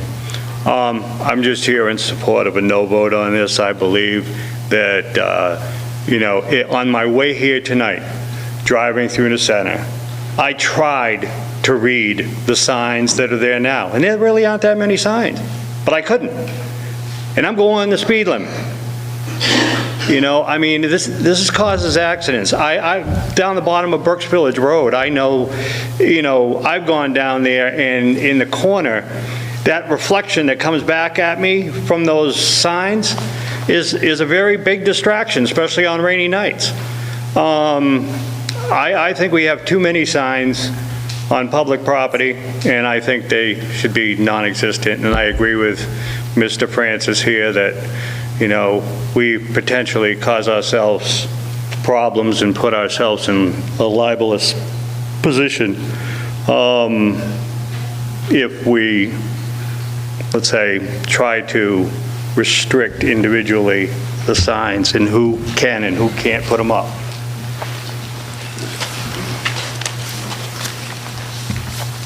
Go ahead, please, sir. Mr. Moderator, George Barnes, 23 Wellington Road. I may be wrong, but my interpretation is that if somebody wants to put up a sign, they just contact the selectman. The selectman will most likely give approval, especially if it's a local business. The city of Gardner, the building inspector used to go out every night and collect a room full of signs for going out of business sales and things like that, and it was an ongoing problem.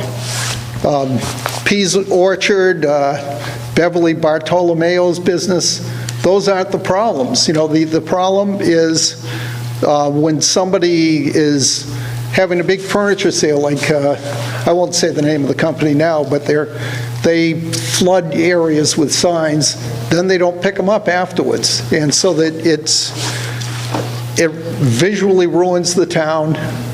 I mean, if you have 10 signs on the common that advertise local businesses, well, a lot of the businesses are on the outskirts of town. You need to find them. It's a reasonable thing. But I think that if we just had a process where if somebody wants to put up a sign, they have to come up and say, I want to put up a sign, this is what I'm putting it up for and how long, and go forward from there. Anyway, that's my opinion. Thanks. Okay, thank you.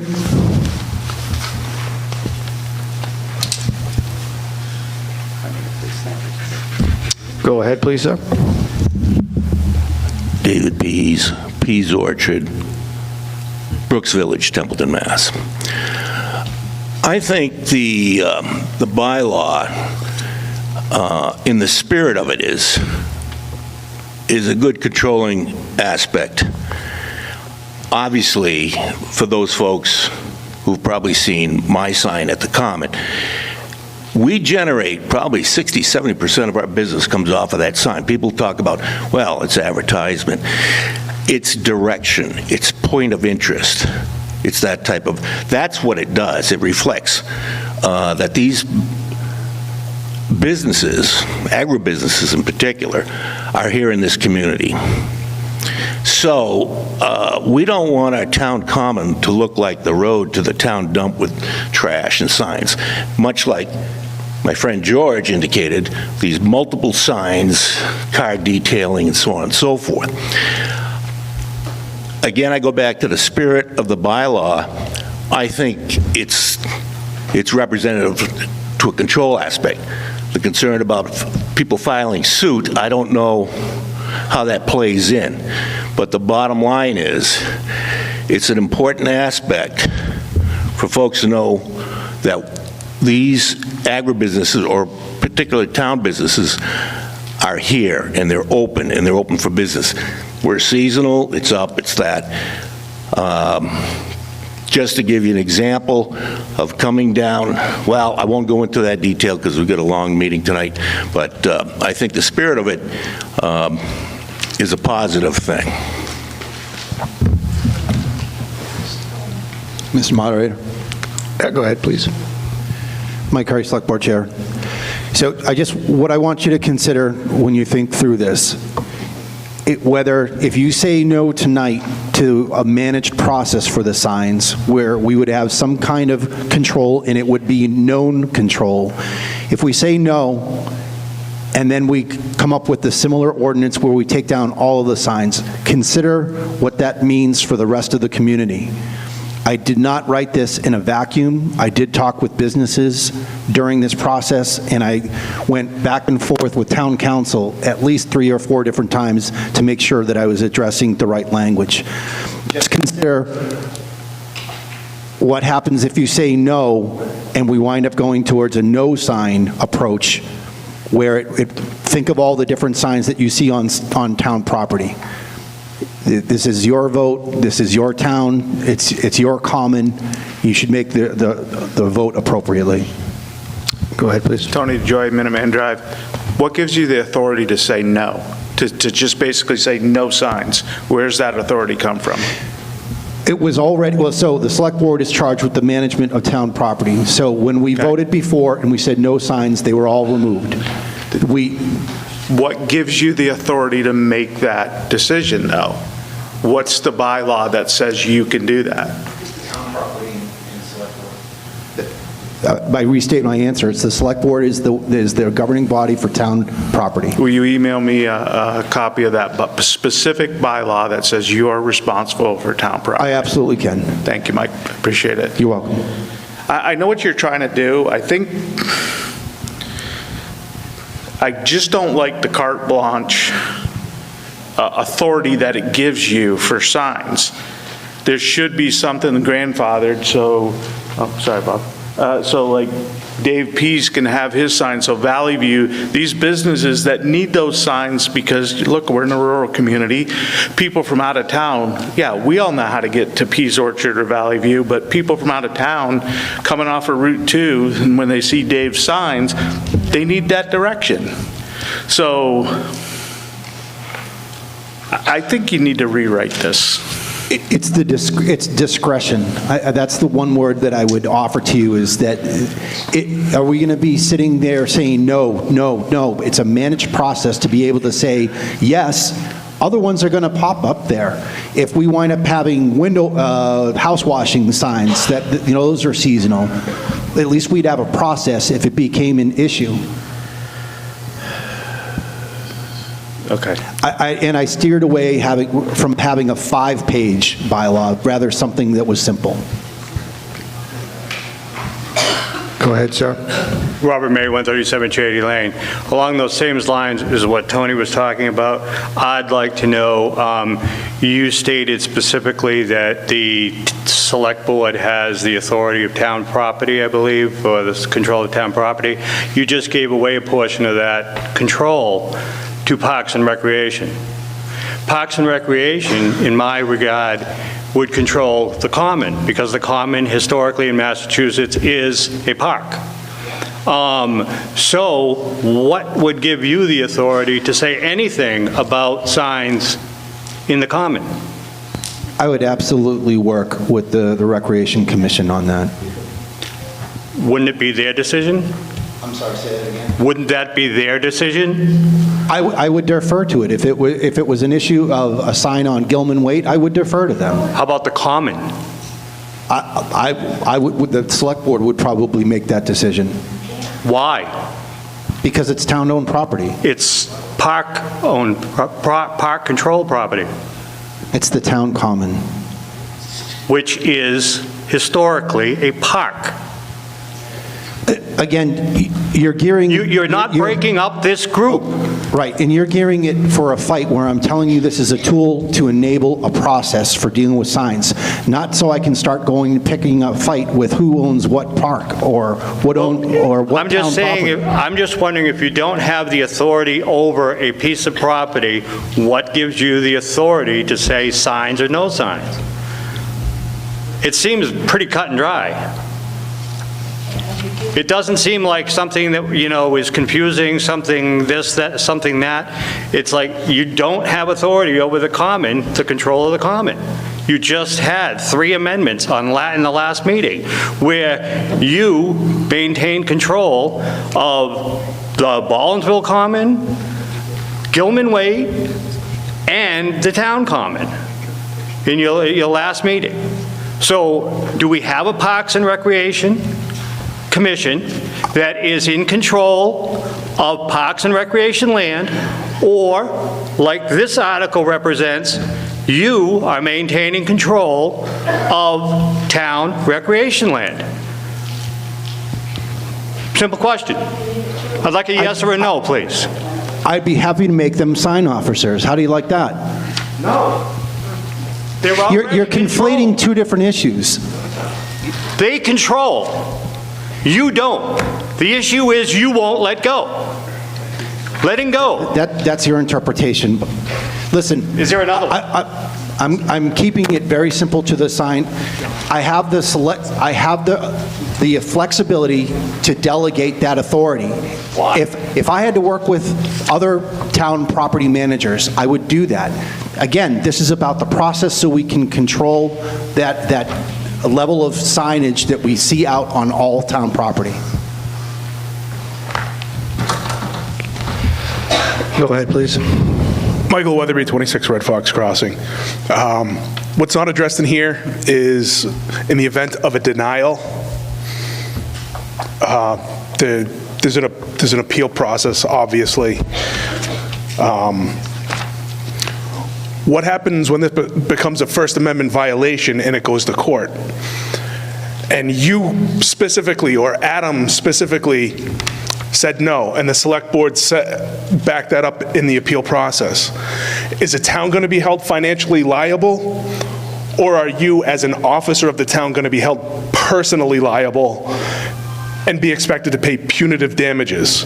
I understand the spirit of this. I applaud your effort. You did a good job. I think we're missing a few things here, and I also don't want to put you or any future select board members in harm's way if this could come back to impact you personally, financially. Thank you.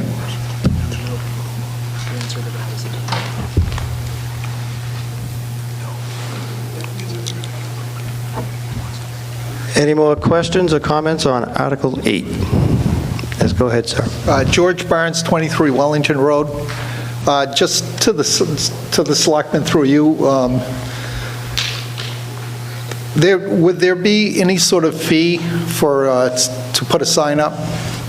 I don't envision one. Okay, and can I ask one more question? Certainly can. Go ahead, sir. Okay. Is the intent of this bylaw to restrict signs, or is it to create just a process to define what kind of sign should go up and where it should go, rather than having everything just strewn around?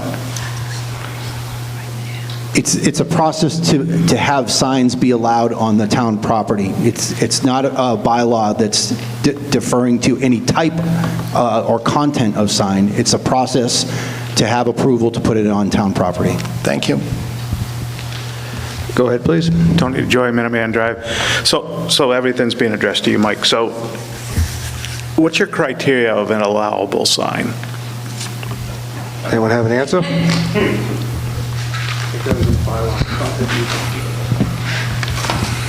So it's... I didn't read through it. I mean, you can read it.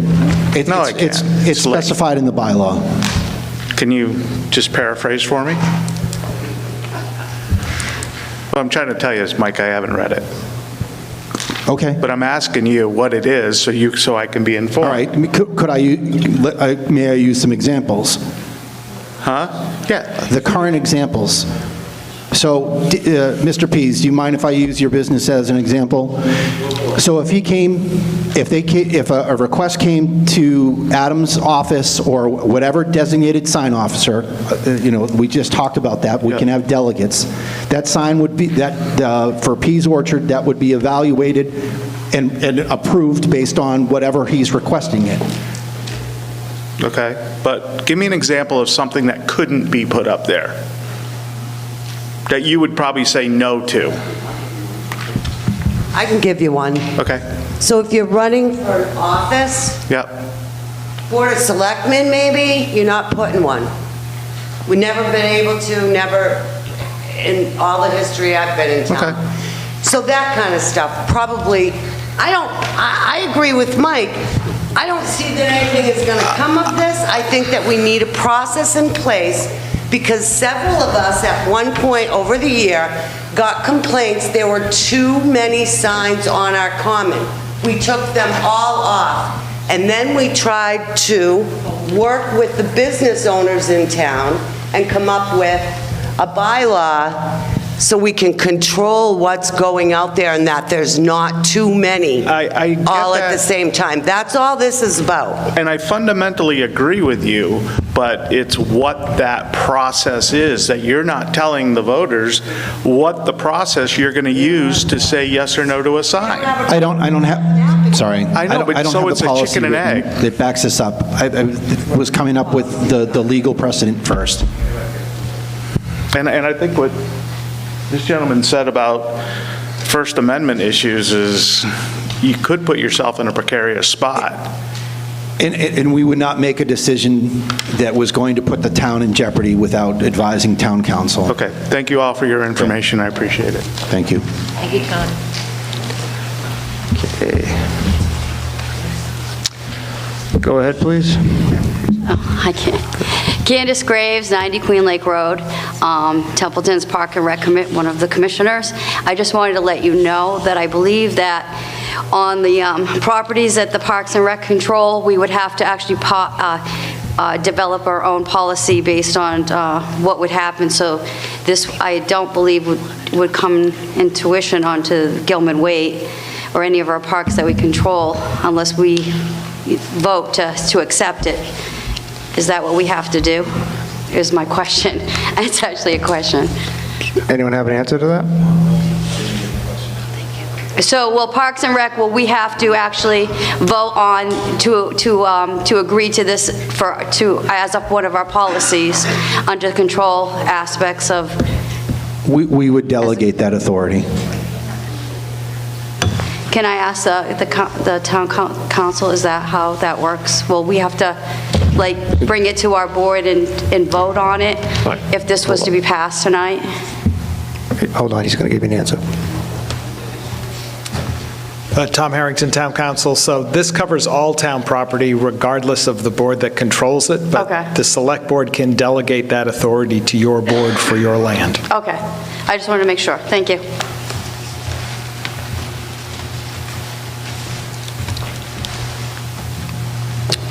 Any more questions or comments on Article 8? Go ahead, please.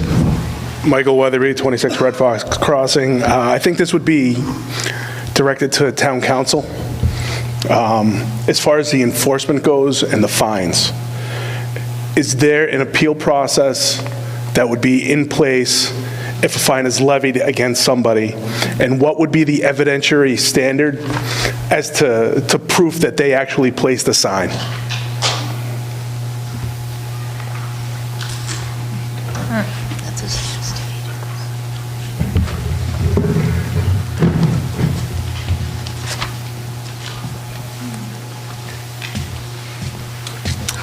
Tom Harrington, Town Council. So under Chapter 21D, you can appeal a fine to district court, and you have a clerk's hearing. And it would be for the clerk to decide what evidence he needs. But I suspect he would take the town at his word that if they're giving someone a fine for a sign, that they believe the sign went there. But the person who received the fine can always challenge that, and maybe they could convince the clerk that no sign ever existed. Is that a preponderance standard, or more likely than not, or more like a reasonable doubt, 90% you did? That's what I meant by the evidentiary standard. So I would say it's probably a preponderance of the evidence. I don't know that they've really specifically identified an evidentiary standard for a sign bylaw yet, but so without one, I suspect it would be preponderance, or 51%.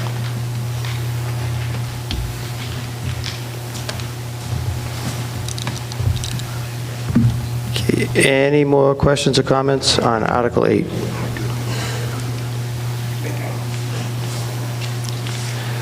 Go ahead, please. James Fenner, Patriots Road. I just want to know, how is this going to impact youth organizations and high school booster clubs and stuff that are trying to do some advertising? Is this going to take weeks to get an answer sometimes? They're often run by volunteers who cannot make it to town office during the week, so how does that work? Anyone have an answer? Mike Carey, Board Chair. So I envision this being a responsive process, where we work out with the Rec Commission in terms of playing fields and otherwise the delegation of it, but it's not the Select Board approving every single one. It's a delegation. So I see this process being fairly responsive. We haven't worked out the actual policy, the form that you'd have to fill out. There's no fee, but I do see it being responsive, possibly even electronic. Okay, I have one more thing, if I could. Yep, go ahead, please. Can I make a motion to move this? Motion to move the question? Second, okay. So the motion is to move the question, which means if we vote yes on... Yeah.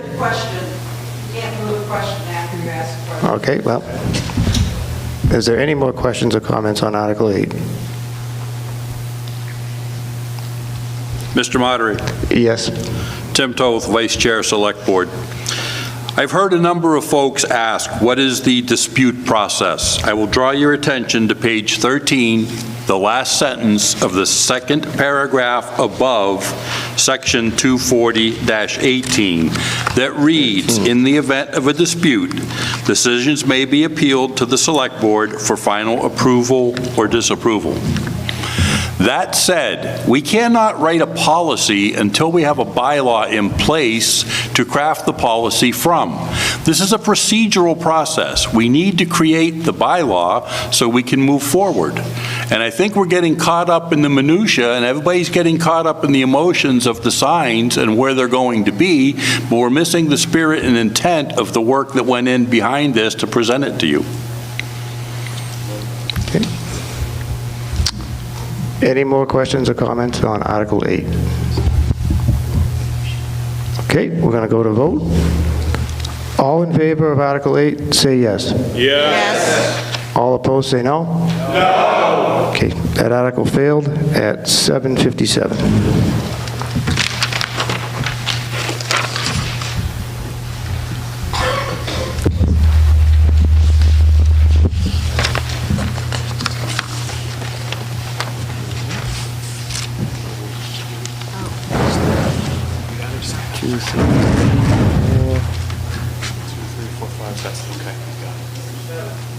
Yeah.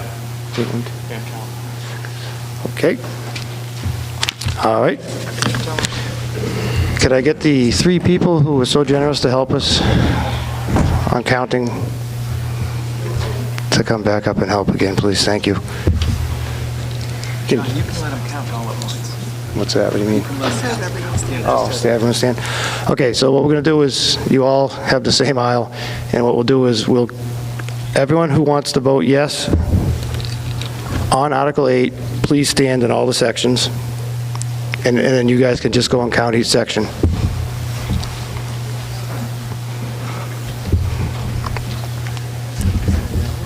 This is the yeses. Anyone who wants to vote yes, needs to stand. 3.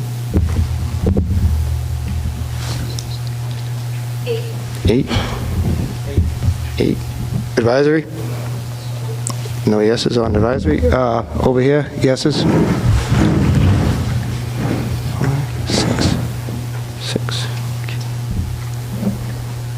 Okay, now we're going to go to noes.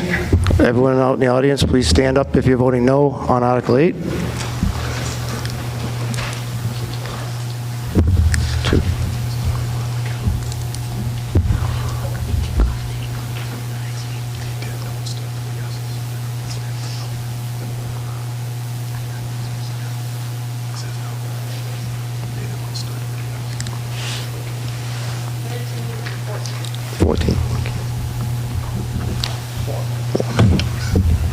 Advisory? Noes? No. 2. Okay, hold on a second.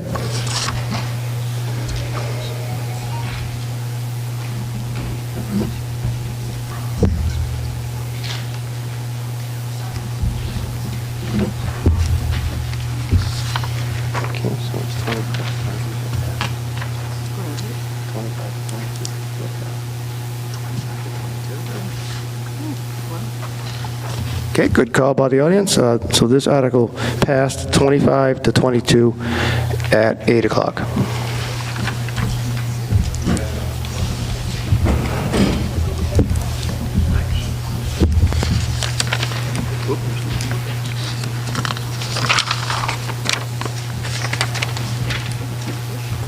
Article 9.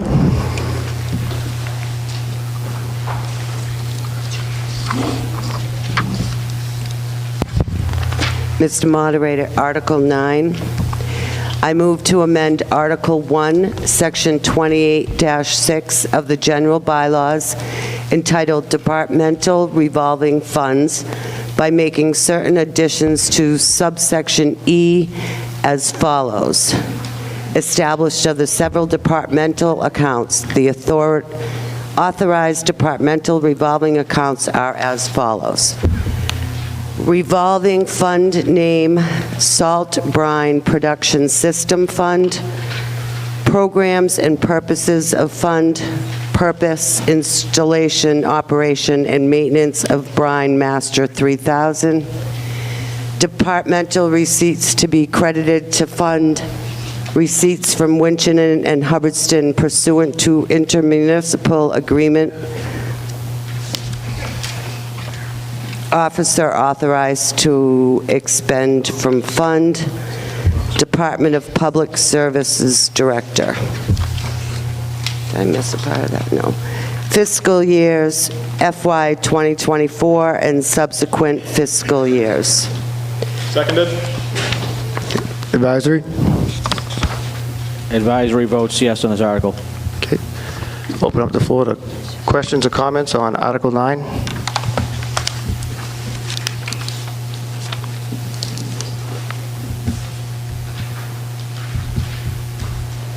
Okay.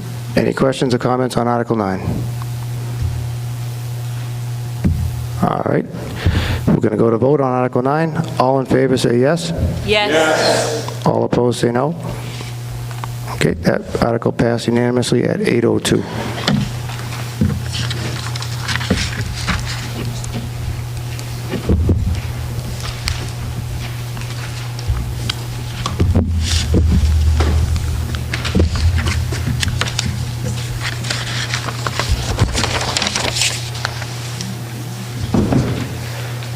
Article 10, please.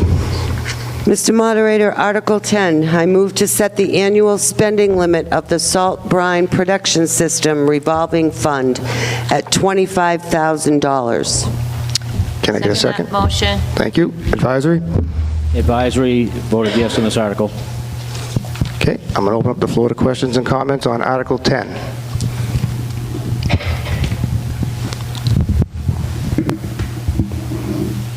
Any questions or comments on Article 10?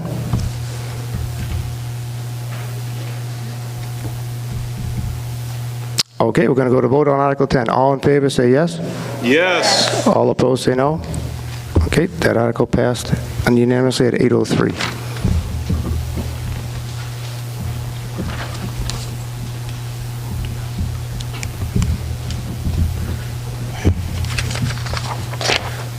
Article 11.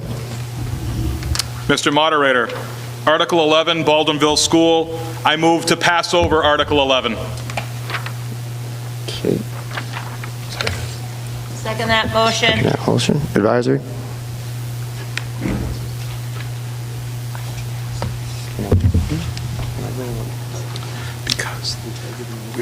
Advisory, we concur with that passover.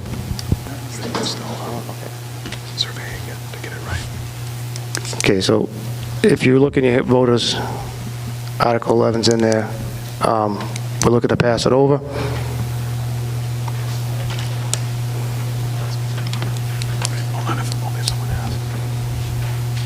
Does anyone have any questions about that? Okay, we'll go to vote on passing over Article 11. All in favor of passing over, say yes. Yes. All opposed, say no. Okay, that article passed at 8:05.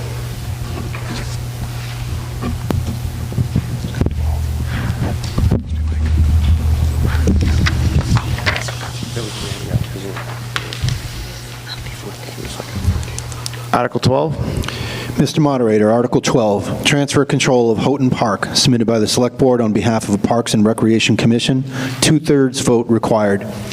I move to transfer the care, custody, management, and control of the parcel of land located at 9 Main Street, Otter River, and described in a deed recorded with the Worcester South Registry of Deeds in Book 630, page 621, from the Select Board for the purpose of a senior center to the Parks and Recreation Commission for the purpose of use as a recreational park in compliance with Mass General Law, Chapter 45, subsection 3. Can I get a second? Thank you. Advisory? The Advisory Committee recommends a yes vote on this article. Okay. Questions and comments on Article 12?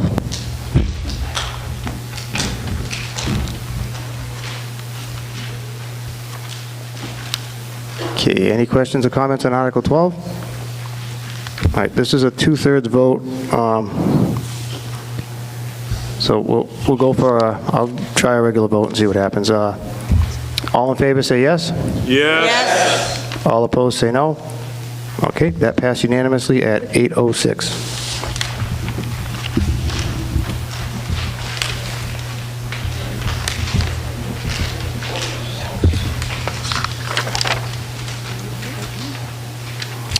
Article 13. Mr. Moderator, Article 13, Royalston Road Work, submitted by the Select Board. A 2/3 vote majority will be required. I move to transfer the sum of $65,000 and no cents from the Infrastructure Stabilization Fund to be expended under the direction of the Select Board for the appraisal of parcels along Royalston Road required to complete the work described in the Massachusetts Department of Transportation Highway Division Plan and Profile of Reconstruction of Royalston Road, or any revised version of said plan. Second. Advisory? The Advisory Committee, we are in favor of this article. Okay, and just so everyone's clear, what's up on the screen is not what's on the article here. It's been moved from a majority vote to a 2/3 vote on this article. So any questions or comments on Article 13? Mr. Moderator? Yes, please. Just a brief clarification on this article. The reason for the change in the vote from majority to 2/3 is because of where the money is being requested for it to come from. If you read on the original warrant up on the screen, it said there that to see if the town will vote to raise and appropriate, borrow, or transfer. It didn't specify where it was coming from at that point. This does specify where it's coming from, the Infrastructural Stabilization Fund, and that's the reason for the requirement of the 2/3 vote.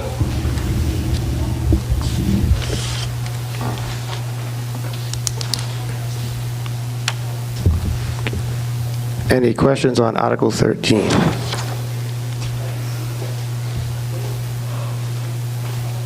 Okay, we're going to go to vote. We'll try it and see what goes, and then I'll have to count if it's close. All in favor of Article 13, say yes. Yes. All opposed, say no. Okay, that article passed unanimously at 8:08.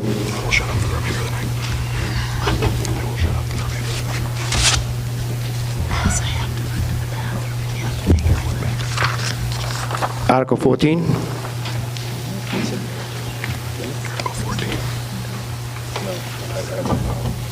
you make sure the map?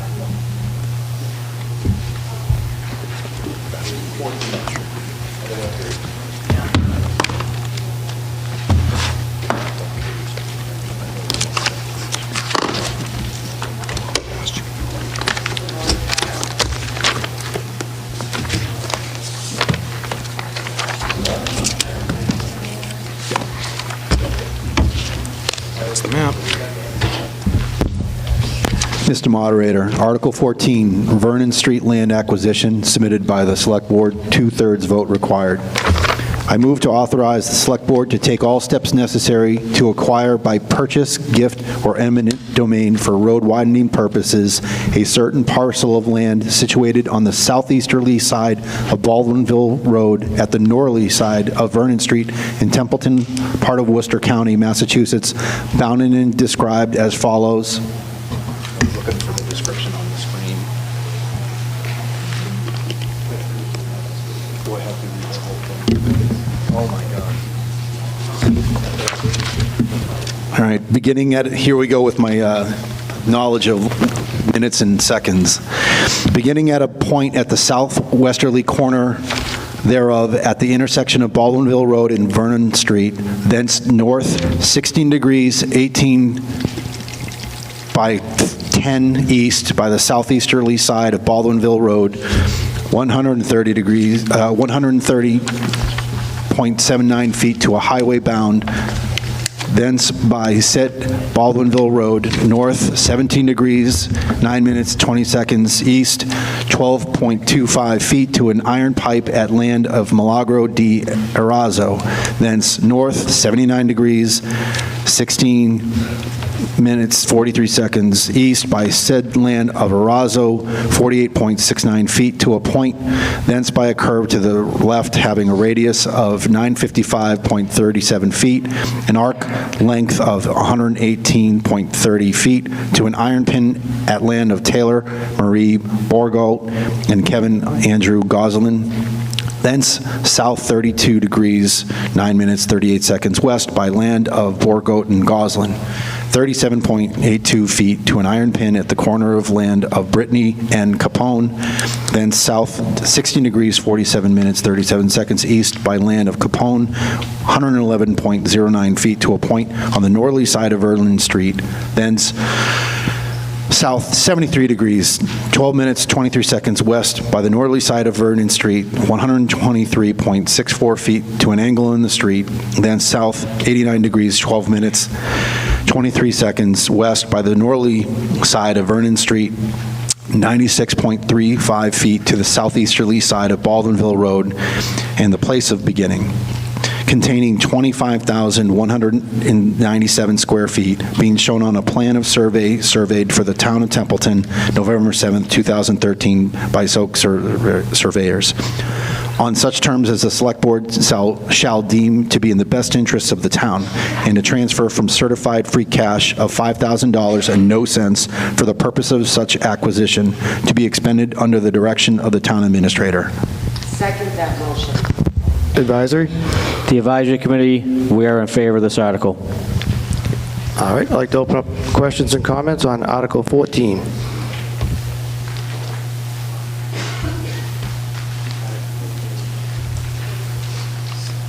Okay, any questions or comments on Article 14? Okay, this is also a 2/3 vote, but we'll try it the regular way and see what happens. All in favor of Article 14, say yes. Yes. All opposed, say no. Okay, Article 14 passed unanimously at 8:13.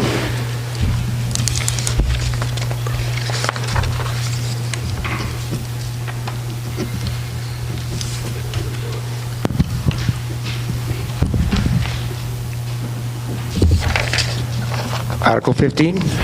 Mr. Moderator, Article 15, CPA funding for the redevelopment of the Baldwinville School, submitted by the Select Board on behalf of the Community Preservation Committee, majority vote required. I move to appropriate the sum of $750,000 and no cents for the below-mentioned project as follows. CC MPZ School Street Limited Liability Company, amount $750,000 for the purpose of affordable housing, and the CPA fund source is $135,000 for community housing and $615,000 for undesignated. Second. Thank you. Advisory? The Advisory Committee, we are in favor of this article. I'd like to open up questions and comments for Article 15.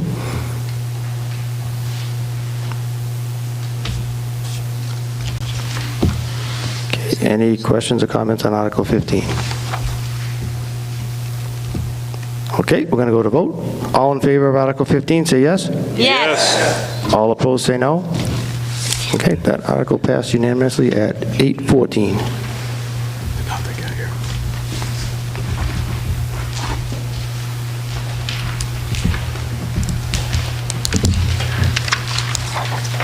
Article 16. Mr. Moderator, Article 16, CPA funding for rehabilitation of Houghton Park Playground, submitted by the Select Board on behalf of the Community Preservation Committee. Majority vote required. I move to approve the sum of $137,434.00 for the below-mentioned project as follows. Item agent to expand Buildings and Grounds / Parks and Recreation Commission in the amount of $137,434.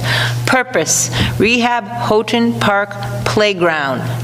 1, rehabilitating of the Houghton Park Playground as described in the grant application by the Town of Templeton to the Commonwealth of Massachusetts Parkland Acquisitions and Renovations for Communities, PARC, Grant Program 301.CMR 5.00. Approval of CPA funds for this project is contingent upon the town receiving the PARC grant and its associated reimbursement returned to the CPA undesignated reserve fund.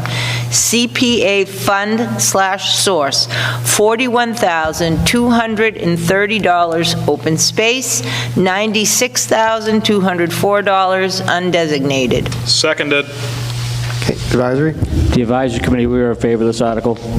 Okay, questions and comments on Article 16?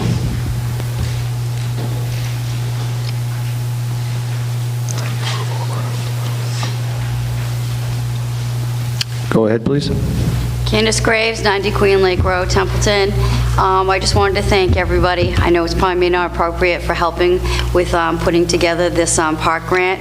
We have a very good shot at this, and we hope that everybody votes for this article, Parks and Rec, because Houghton Park is really in need of this big time, and it's been a long time coming, and it'll be a wonderful thing for the neighbors and in the community for Houghton Park to start getting fixed up.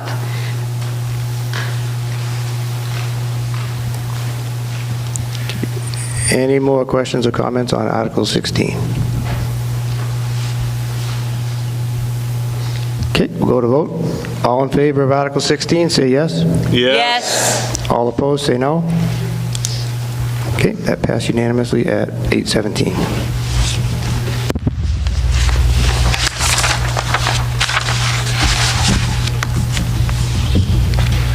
Article 17. Mr. Moderator, Article 17, I move to appropriate the sum of $11,000 and no cents for the below-mentioned project as follows. Building and Grounds, $11,000, Houghton Park, $11,000, CPA fund source, Parks and Recreation Commission, Design 1. These funds will be used for the elevation and design for future open space and recreation improvements at the town-owned parcels incorporating Houghton Park in the village of Otter River, 6-08-8, 6-08-8.1, 6-08-8.2. Seconded. Thank you. Advisory? The Advisory Committee, we are in favor of this article. Okay. Article 17, any questions or comments? Any questions or comments on Article 17? Okay, we'll go to vote.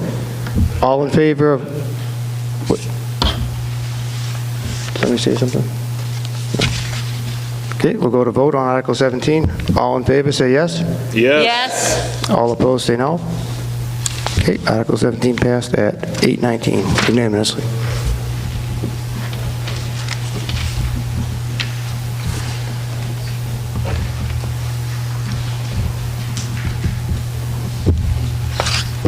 Article 18. Mr. Moderator, Article 18. FY 2024 capital and special articles submitted by the Select Board, a majority vote required. I move to appropriate the sum of $110,250.00 for capital and special articles as generally described below. Police for a police vehicle, $68,750. Highway, additional Main Street bridge design, $30,000. Buildings and grounds, Baldwinville School caretaking, $5,000. Scholarship committee, scholarships, $4,000. Select Board, 10 Pleasant Street sale, $2,500. Second that motion. Advisory? The advisory committee, we are in favor of this article. Okay, and as what's on the screen does not match what I have.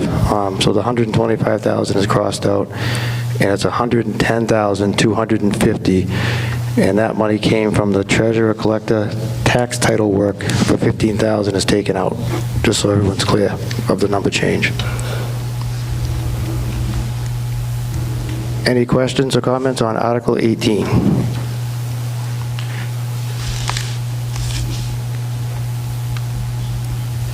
Okay, so having seen none, we'll go to vote on Article 18. All in favor say yes. Yes. All opposed say no. Okay, Article 18 passed at 821 unanimously.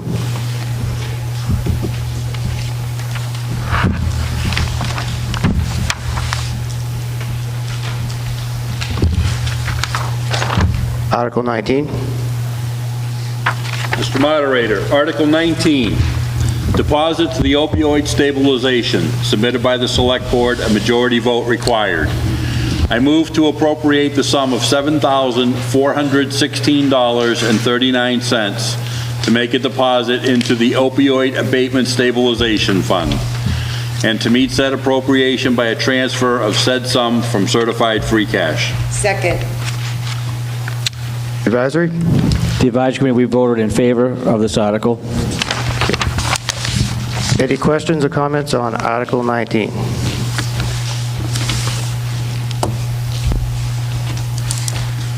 Okay, we're going to go to vote on Article 19. All in favor say yes. Yes. All opposed say no. Okay, Article 19 passed at 822 unanimously.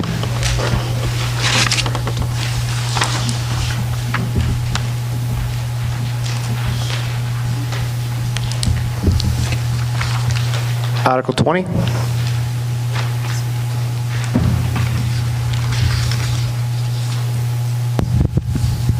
Mr. Moderator, Article 20, deposits to general fund stabilization and OPEB accounts, submitted by the Select Board, majority vote required. I move to appropriate the sum of $147,500.00 to make deposits into its operations OPEX, capital CAPEX, and infrastructure stabilization accounts, and the OPEB reserve account as follows. OPEC, $35,000. CAPEX, $45,000. Infrastructure, $45,000. OPEB, $22,500. And to meet said appropriation by a transfer of said sum from certified free cash. Seconded. Advisory? The advisory committee, we are in favor of this article. Okay. Any questions or comments on Article 20? Okay, haven't seen none. We'll go to vote on Article 20. All in favor, say yes. Yes. All opposed, say no. Okay, Article 20 passed unanimously at 823.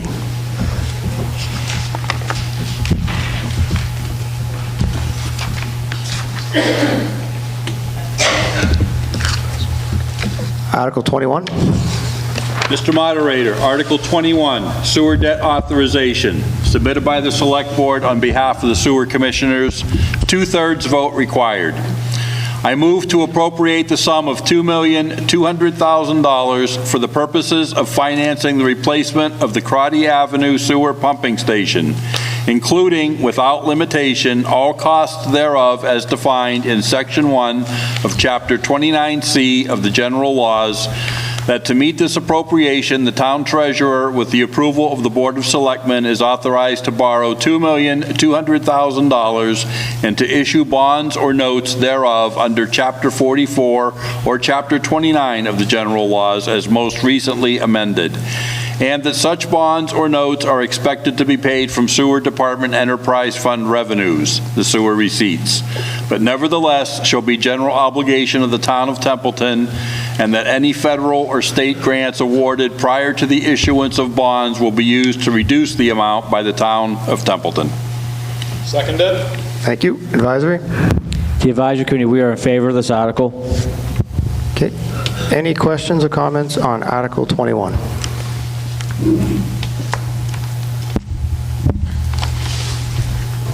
Okay, we're going to go to vote. It is a 2/3 vote, so if it's not pretty much unanimous, we'll have to do a count, but we'll go for a vote. And all in favor of Article 21, say yes. Yes. All opposed, say no.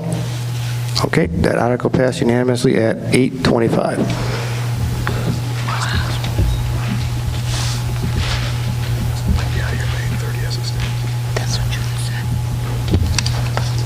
Article 22. Mr. Moderator, Article 22, non-binding question, RE Bridge on Stone Bridge Road, submitted by the Select Board, majority vote required. I move to recommend that an article or articles be placed on a future town meeting warrant to discontinue the public way in the location of the former bridge on Stone Bridge Road to allow for the use of the free-flowing stream and land in that location for recreational purposes. Seconded. Thank you. Advisory? The Advisory Committee has a no vote on this article. Okay. No recommendation, I'm sorry, no recommendation. No recommendation? Okay. Open up the floor to questions and comments on Article 22. Go ahead, sir. George Barnes, 23 Wellington Road. I just want to say I'm in favor of this, although I'd like to see a footbridge go across so that people can pass between the two sides. And I'd love to see that area developed for recreation. It's sad that bridge was lost because it was a beautiful bridge, but the pounding it got over the years from trucks was one of the main reasons why it started to fail, and then the beavers took over. But anyway, I'm in favor of it. Okay, thank you. Go ahead, please. Liz Toth, Gray Road. I'm not in favor of it. I've lived in that part of the town most of my life, and that is one of the quickest ways to get from our part of town over to Phillipston, over to Athol, over to Orange. And since the bridge was broken, it takes us 3 to 4 miles out of the way. It's a safety issue, and the fact that if somebody's trying to get from there across, whether it's police, fire, whatever, you have to go through Phillipston to get to some of the houses over there. And the free-flowing, if the bridge was repaired correctly to begin with, the water is still free-flowing. People would be able to still be able to use it, and if it was properly built, you'd be able to use it for both foot traffic and also for vehicle traffic, and it would just be a lot more convenient to put it back. Thank you. Go ahead, sir. Wayne Cochran, 218 Dudley Road. I would like to see a footbridge put back. I know you won't get a bridge as good as the original that was over 200 years old.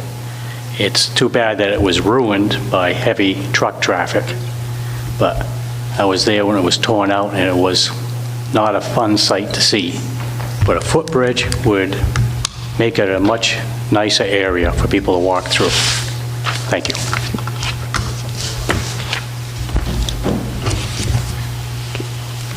Any more questions or comments on Article 22?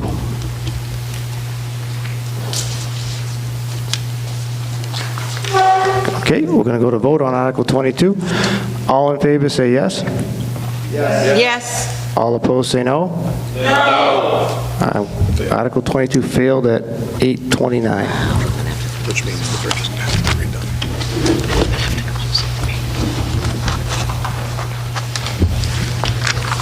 Mr. Moderator? Yes. Make a motion to dissolve the town meeting. Second, thank you.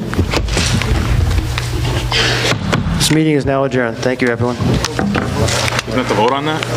Oh, I'm sorry. I jumped the gun. We have to vote. So the motion is to end the meeting. All in favor, say yes.